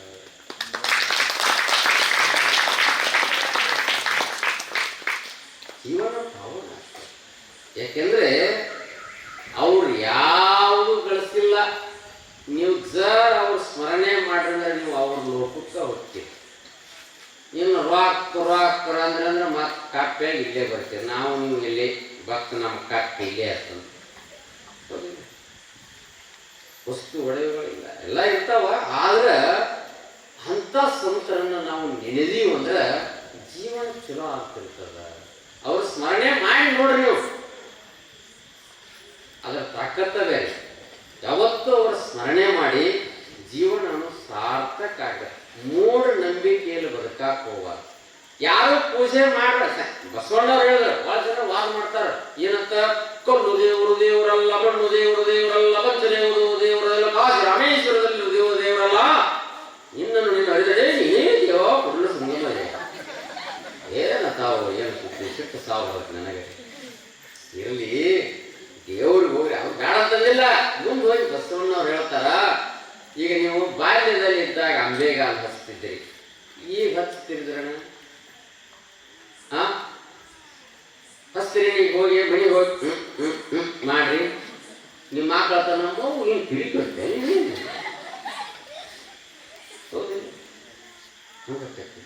ಅಂಬೆಗಾಲ ಹಚ್ಚಿದ್ದು ಸರಿ, ಎದ್ದು ನಿಂತಿದ್ದು ಸರಿ, ಲಗ್ನ ಆದ್ರೂ ಸರಿ, ಮುಂದೆ ಹಂಗ ಇನ್ನು ಬದಲು ಹಾಕೋತ ಹೋಗ್ಯಾನ. ಹಂಗ ಬಸವಣ್ಣವರು ಮೊದಲು ಪೂಜೆ ಮಾಡಿ ಮಾಡಿ ಮುಂದೆ ಹೋಗಿ ಕೊನೆಗೆ ಹೇಳ್ತಾರ ಅವರು, ಇವು ಯಾವುದು ಇಲ್ಲ, ನಿನ್ನ ಒಳಗ ನೀನು ತಿಳಿದ ನೋಡು, ನಿನ್ನ ಒಳಗೆ ನೀನು ತಿಳಿದು ನೋಡಪ್ಪ, ಸರಿಯಾಗಿ ಮೂಢನಂಬಿಕೆಯನ್ನು ಬದುಕಬಾರ್ದು. ಹೌದಿಲ್ಲ? ನಿಮಗೆ ಬಹಳ ಚೀಸದ ಇನ್ನೊಂದು ಘಟನೆ ನೆನಪಿಸ್ತು ನನ್ನ ಮೂಢನಂಬಿಕೆ ಅನ್ನೋದು. ಯಾಕಂದ್ರೆ ನಾಳೆ ಇಲ್ಲ, ನಾಳೆ ಮಟ್ಟ ಹೇಳಿ ಮತ್ತು ಮಳೆನೂ ಎಷ್ಟು ಚಲೋ ಅದ ನೋಡ. ಹಾಗಲ್ಲಾದ ಗೊತ್ತು ಮಾತು ಪ್ರವಚನ ಟೈಮ್ ಕರೆಕ್ಟ್ ಹೋಗ್ಯದ. ಯಾಕ ಇವತ್ತು ಕೇಳಿ ಮಳೆ, ನಾನು ಮಳೆ ಬಂದು ಊರು ಸ್ವಚ್ಛ ಮಾಡ್ತಾನ, ಇವನು ಎದ್ದು ರೂಪಾಯಿ ಬೆಳಗ್ಗೆ ಕ್ಯಾನ್ ಹೋಗಿ ನಿಂತರು ಇವನು ಸ್ವಚ್ಛ ಮಾಡ್ತಾನು, ಹೊರಗಿನ ಸ್ವಚ್ಛ ಮಾಡೋದು ತಾಕತ್ತದ ಮಳೆಗೆ, ಒಳಗಿನ ಸ್ವಚ್ಛ ಮಾಡ್ಕೊಂಡು ತಿಳ್ಕೊಂಡು ಅದು ಗೊತ್ತಾಗಿ ಹೌದು. ಮೂಢನಂಬಿಕೆ ಹೆಂಗಿರುತ್ತೆ. ಹಳಿ ಕಾಲ ಬರೀ ರೂಪಾಯಿ ಬಹಳ ಜನ, ಅವಾಗಿನ ಕಾಲದಾಗ ಎಲ್ಲ ಟ್ರಕ್ನ್ಯಾಗ ಹೋಗ್ತಿದ್ರು. ಹೌದಿಲ್ಲ? ಗುಡಕಾಗ ಟ್ರಕ್ನ್ಯಾಗ ಹೋಗಿದ್ದೇನೆ, ಹೆಚ್ಚಿನ ಗಾಡಿಯಾಗ ಹೋಗಿದ್ರಿ. ಹೆಚ್ಚಿನ ಗಾಡಿ ಟ್ರಕ್ ಟ್ರ್ಯಾಕ್ಟರ್ ಇದ್ರು. ಈಗ ಯಾರು ಹೋಗಂಗಿಲ್ಲ, ಎಲ್ಲ ಬದಲು ಮಾಡ್ಕೊಂಡಿದ್ರು. ಎಲ್ಲ ಬಸ್ AC ಇದ್ರೆ ಕೊಡೋದು, ಸ್ಲೀಪರ್ ಬೇಟ್ ಮತ್ತೆ ಮಜಾ ಇರ್ತದೆ. ಹಳೆ ಮಂದಿ ಅವಾಗೆಲ್ಲ ಎಲ್ಲ ಪಟಕ ಸುತ್ಕೊಂಡು ಮಾಡ್ಕೊಂಡು ಲಗ್ನ ಮಾಡಕ್ಕೆ ಭಾಳ ಜೋರಿದ್ದು. ಮಂದಿ ಊರಿಗೆ ಹೋಗ್ಬೇಕಲ್ಲ, ಊರಾಗ ಲಗ್ನ ಏನಪ್ಪ ಅಂದ್ರೆ ಭಾಳ ಹನುಮಾಪುರ ಗುಡಿ ನಾವು ಊರಾಗ ಒಂದೇ ಹೆಚ್ಚಿರ್ತಿದ್ದು. ಈಗೆಲ್ಲ ಒಂದು ಜೊತೆ ಹೆಚ್ಚಾಗ್ಯಾವ. ಹೋಗಿ ಹನುಮಾಪುರ ಗುಡಿಗೆ ಇಳಿಸೋದು. ನಿಮ್ಗೆ ಗೊತ್ತಿಲ್ಲ, ಹನುಮಾಪುರ ಗುಡಿಯಾಗ ಲಗ್ನ ಮಾಡಂಗಿಲ್ಲ. ಮಾಡ್ತೀರ ಮತ್ತೆ? ಬ್ರಹ್ಮಚಾರಿ ನಮ್ಮಪ್ಪ ಅವನ ಗುಡಿಯಾಗ ಮಾಡಂಗಿಲ್ಲ. ನೀವು ನೋಡ್ರಿ, ಗುಡಿ ಬಾಜುನ ಒಂದು ರಾಮ ಮಂದಿರ ಇರ್ತೈತೆ, ಸಣ್ಣ ಒಂದು ಗುಡಿ ಇಟ್ಟಿರ್ತಾರ, ಅಲ್ಲಿ ಅಕ್ಷತ ಹೋಗಿತ್ತಾರೋ ಹನುಮಾಪುರ ಗುಡಿಯಾಗೆಲ್ಲ. ಹಿಂಗಾಗಿ ಲಗ್ನ ಹೋತು, ಎಲ್ಲರೂ ಆ ಕಡೆ ಒಂದು ಈ ಕಡೆ ಒಂದು ಎಲ್ಲರೂ ಟ್ರಕ್ ತೊಗೊಂಡು ಹೋದ್ರು. ಹಿರಿಯಾರು ಏನಿದ್ದಿಲ್ಲ, ಇವೆಲ್ಲ ಹಳಿ ಮಂದಿ. ಈಗೆಲ್ಲ ಪ್ಯಾಂಟ್ಗಳು ಈಗ ಬಂದವರು, ಎಲ್ಲ ದೋತ್ರ ಕಂಪ್ನಿ ಮಜಾ. ದೋತ್ರೆ ಎಲ್ಲ ಹಾದು ಎಲ್ಲ ಪ್ಯಾಂಟ್ ಸುರಿಸ್ಕೊಂಡು ಬರ್ತಿದ್ರು. ಆ ಒಟ್ಟ ಎಲ್ಲ ಹೆಣ್ಮಕ್ಳು ಇದ್ದಿದ್ದಾಗ ಅವರು ಸುಗಿಸ್ಕೊಂಡ್ರಾಗ್ತಾವ. ಇನ್ನು ಸೀರೆನು ಹೋಗ್ತಾವ, ತಂಜಿಕೆ ಬಂದೈತಿ ನಾನು. ಹೌದು ಇಲ್ಲ? ನೋಡ್ರಿ, ಹುಡುಗಿಯರೆಲ್ಲ ಲೈಕ್ ಯಾವ್ದು ಜೀನ್ಸ್ ಪೀಟಿ ಪ್ಯಾಂಟ್, ಎಲ್ಲ ಪೀಟಿ ಪ್ಯಾಂಟ್ ಒಟ್ಟು ತೊಗಲಿ ಹಚ್ಚಿ ಹೊಲಿಸ್ಬೇಕಾಗ್ತದೆ. ನಿಜ ಆಗ್ತದೆ. ನಾವು ಎಲ್ಲಿಗೆ ಮಾಡ್ಕೊಂಡು ಬನ್ನಿ ಅನ್ಸ್ಬಿಡ್ತದೆ. ನಿಜ ಇರಲಿ. ಹಿಂಗಾಗಿ ಎಲ್ಲ ಇತ್ತು. ದೋತ್ರ ಕಾಲ ಅವಾಗಿನ ಭಾಳ ರುಚಿರೋ ದೋತ್ರದಾಗ ಗೊತ್ತಿಲ್ಲ, ಅದು ಭಾಳ ಈ ಪೆಟ್ಟ ಪ್ಯಾಂಟಿನಾಗ ಏನಿಲ್ಲ ಕರಿ. ಆ ದೋತ್ರದ ಸೊಬಗಣ ಬೇರೆ. ಹೆಂಗಪ್ಪ ಪೈಲೋಣ ಇಲ್ಲೇ ನಾನು ಮುಂದೆ ಗೋಣ ಅನ್ಸೋದು, ಮನ್ಯಾಗ ಅಳಿಗಾಡ ಹೇಳ್ತಾಳಕ್ಕೆ. ಅದೇ ಎಂಟು ಮೊಳ ತುಳಿಯೋದು, ಅದನ್ನ ಸುಡ್ಲಿ ಸಿಗಿಸ್ಕೊಂಡು ಬಾ ಹೊರಗನ ಮುದಿಕ್ಕೆ ಅಂದ್ರೆ ಗಟ್ಟಿಯ. ಇನ್ನು ಡೋಳಿಗೆ ಕಳಿಸ್ತಾಳೆ, ನೆಗಿ ಹೋಗುದ. ಅದಕ್ಕೆ ಮಜಾ ಇರ್ತದೆ ಭಾಳ. ದೋತ್ರ ಕಾಲದು. ಆದ್ರ ನಮ್ಮ ಎಲ್ಲ ಜನರು ಏನ್ ಮಾಡಿದ್ರೆ ಗಾಡ್ಯಾಂದ ಎಲ್ಲ ಇವ್ರು ದೇವ್ರಿಗೆ ನಮಸ್ಕಾರ ಮಾಡುವಂತ ಪದ್ಧತಿ. ಅದ್ರಾಗ ಪದ್ಧತಿ ಅಷ್ಟೇ, ನಮಸ್ಕಾರ ಅಷ್ಟೇ ಮಾಡಂಗಿಲ್ಲ. ಏನ್ ಮಾಡಿದ್ರು ಮೊದಲೇದು ಗಂಟಿ ಹೊಡೆದು ನಮಸ್ಕಾರ ಮಾಡೋ ಕಾಲ. ಹಿಂಗಾಗಿ ಗಂಟಿ ಬಡಿಬೇಕಾಗಿತ್ತು. ಅವನು ಪೈಲ್ವಾನ ಮುಟ್ಟಿ ಅವನೆಲ್ಲ ಆಳ್ ದೊಡ್ಡ ಅದ, ಒಳಗೆ ಹೋಗುದು ಏಕ ಮಜಾ ಇರ್ಬೇಕು. ರೋಡ್ ಎಲ್ಲ ಪೈಲ್ವಾನದ ಬಾಜು ಯಾರು ಅದೇ ನಾವು ಗಾಡಿ ಹೊಳೋದಲ್ಲ ಬಿಡುದಲ್ಲ, ಅಕಂಡ ಒಮ್ಮೆ ಟರ್ನ್ ಹಾಕಿರ್ತದೆ. ಹೀಗಾಗಿ ಹೋಗಿ ಗಂಟಿ ಬಡಿದತ್ತು. ಗಂಟಿ ಬಡ್ಬಿಡೋದಾದ ಮುಂದೆ ಕಾಲ ದೋತ್ರ ಕಾಲ ಸಿಕ್ಕೋತ್ರಿ. ಹಿಂದಿಂದ ಏನೈತ್ರಿ ಅದಕ್ಕೆ ಕಾಯ್ಚಿ ಕಾಯ್ತ್ರಿ. ಇನ್ನು ನಾನು ತುರ್ಕೋಲಿ ಅಂದ್ರೆ ಇದನ್ನ ಮಾಡಿತು ಗಂಟಿ ಬಡಿತು ಅದು ಕಳೆದತ್ತು ನೋಡು. ಗಂಟಿ ಬಡದವ ಇವ್ ಹಿಂದೆ ನಾವು ಸುಮ್ ಬಿಡಿಯಕ್ಕೆ ಬೇಡ. ಈ ಊರಾಗ ಪದ್ಧತಿ ಹಿಂಗಾಯ್ತು ಅಂದವನ ಅವನ್ ಕಾಚಿ ಕಳೆದ ಗಂಟಿ ಬಡ.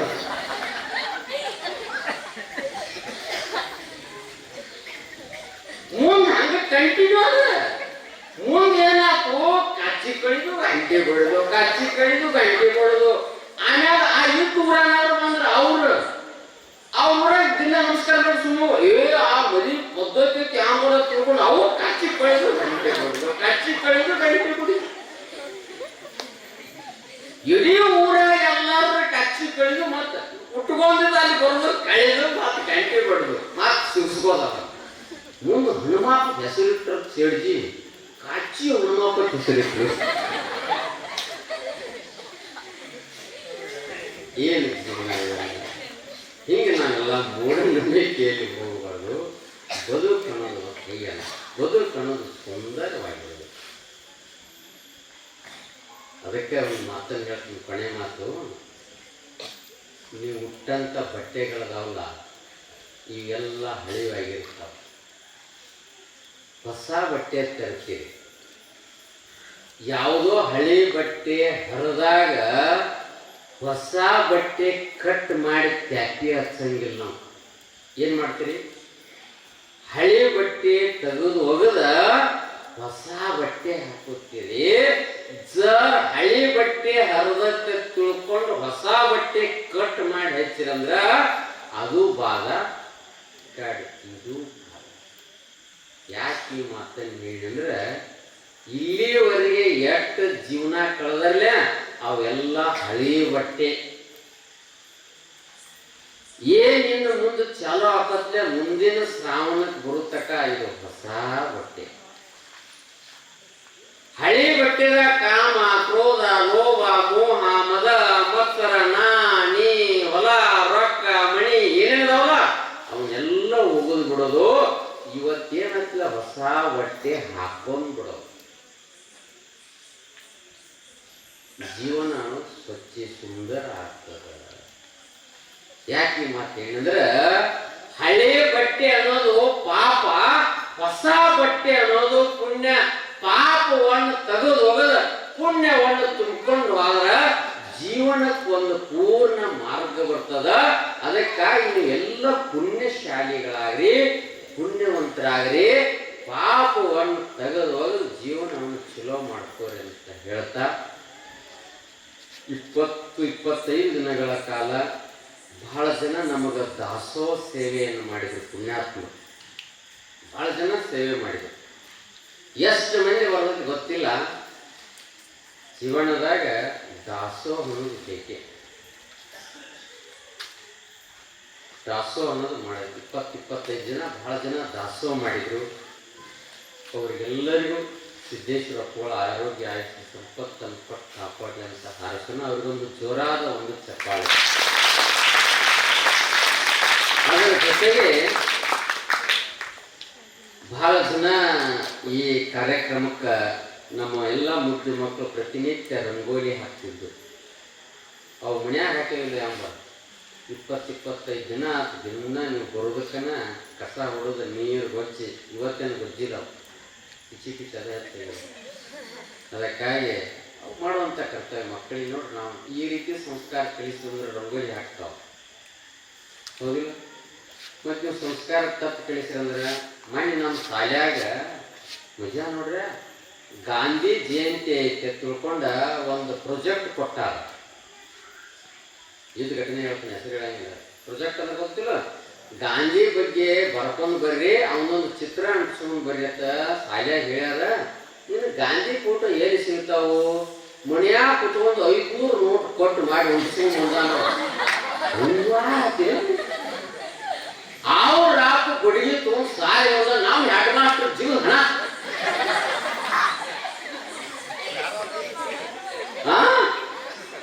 ಆ ಹುಡುಗರಿಗೆ ಏನು ಪಾಪ ಗಾಂಧಿ ಫೋಟೋ ತಗೊಂಡು 500 ನೋಟ್ ಕತ್ತರಿಸ್ಕೊಂಡು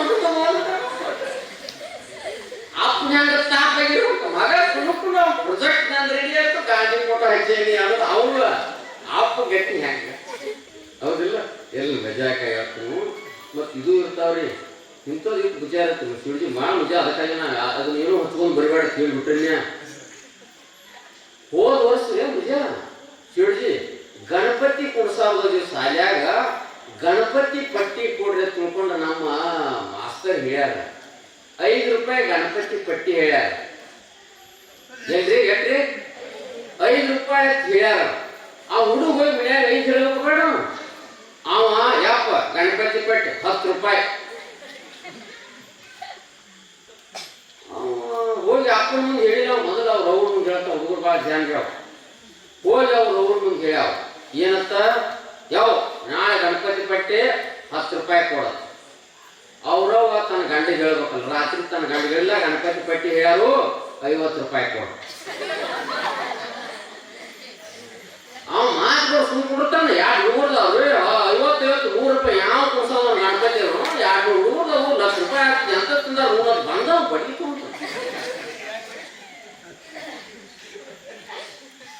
ನಾವು ಮಾಸ್ತರ್ ಮೊದಲ ಆಕಾಯಿದಾವು ನಡಗಾಕತ್ತಿದ್ವು ಒಂದು ಕೇಳ ಗಣಪತಿ ಪಟ್ಟಿ ಎಷ್ಟು ಅಂದವ್ ನೀವು ಹುಡುಗರು ಕೇಳಿದ್ರ ಅವರು ಎಷ್ಟೋ ಗಣಪತಿ ಅಂದ್ರಪ್ಪ ನಾವು 5 ರೂಪಾಯಿ ಅಂದವ್ ಮತ್ತು 55 45 ರೂಪಾಯಿ ಬೋಗಸ್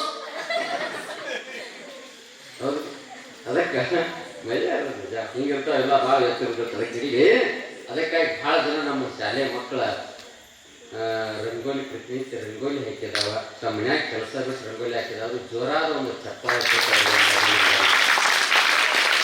ಅದ್ರ ಜೊತೆಗೆ ಪ್ರತಿನಿತ್ಯ ನಮ್ಮೆಲ್ಲ ಹಿರಿಯರು 7 ಗಂಟೆಗೆ ಬಂದು ಸ್ವಚ್ಛ ಮಾಡಿ ಅದ್ರಾಗ ಹಾಸಿಗೆ ಹಾಸಿ ನಿಮಗೆಲ್ಲ ರೆಡಿ ಮಾಡಿರ್ತೇವೆ ಅದ್ರ ಜೊತೆಗೆ ಪ್ರತಿನಿತ್ಯ ಪ್ರಾರ್ಥನೆ ಮಾಡ್ತಾರ ಯಾರಂದ್ರೆ ವೇದಾಂತ ಕೇಸರಿ ಮಲ್ಲಿಕಾರ್ಜುನ ಶ್ರೀಗಳ ಪಾಠ ಹಾಕಿದನ್ನು ಇಲ್ಲಿವರೆಗೆ ನಡೆಸ್ಕೊತ ಬಂದಿದಾರಲ್ಲ ಅಂತ ಎಲ್ಲ ಹಿರಿಯರಿಗೂ ಒಂದು ಜೋರಾದ ಒಂದು ಅದಕ್ಕಾಗಿ ಕೆಲಸ ಭಾಳ ದಿನ ಮಾಡಿದ್ದಾರೆ ಅದ್ರ ಜೊತೆ ನಿಮ್ಗೆ ಗೊತ್ತಿರಲಿ ಅರುಣಾ ಮತ್ತು ಅವರು ಸಿದ್ದು ತಮ್ಮ ಹೆಂಡ್ರು ಮಕ್ಕಳಿಗೆ ಹುಷಾರಿಲ್ಲೋ ಗೊತ್ತಿಲ್ಲ ಆ ಪುಣ್ಯಾತ್ಮರು ಪ್ರತಿ ವರ್ಷ ಒಂದು 5-7 ವರ್ಷ ನಾನು ನೋಡ್ತೀನಿ ಪ್ರತಿ ವರ್ಷ ತಮ್ಮ ಸಮಯ ಗೊತ್ತಂದರೆ ಎಲ್ಲ ಕೆಲಸಗಳನ್ನು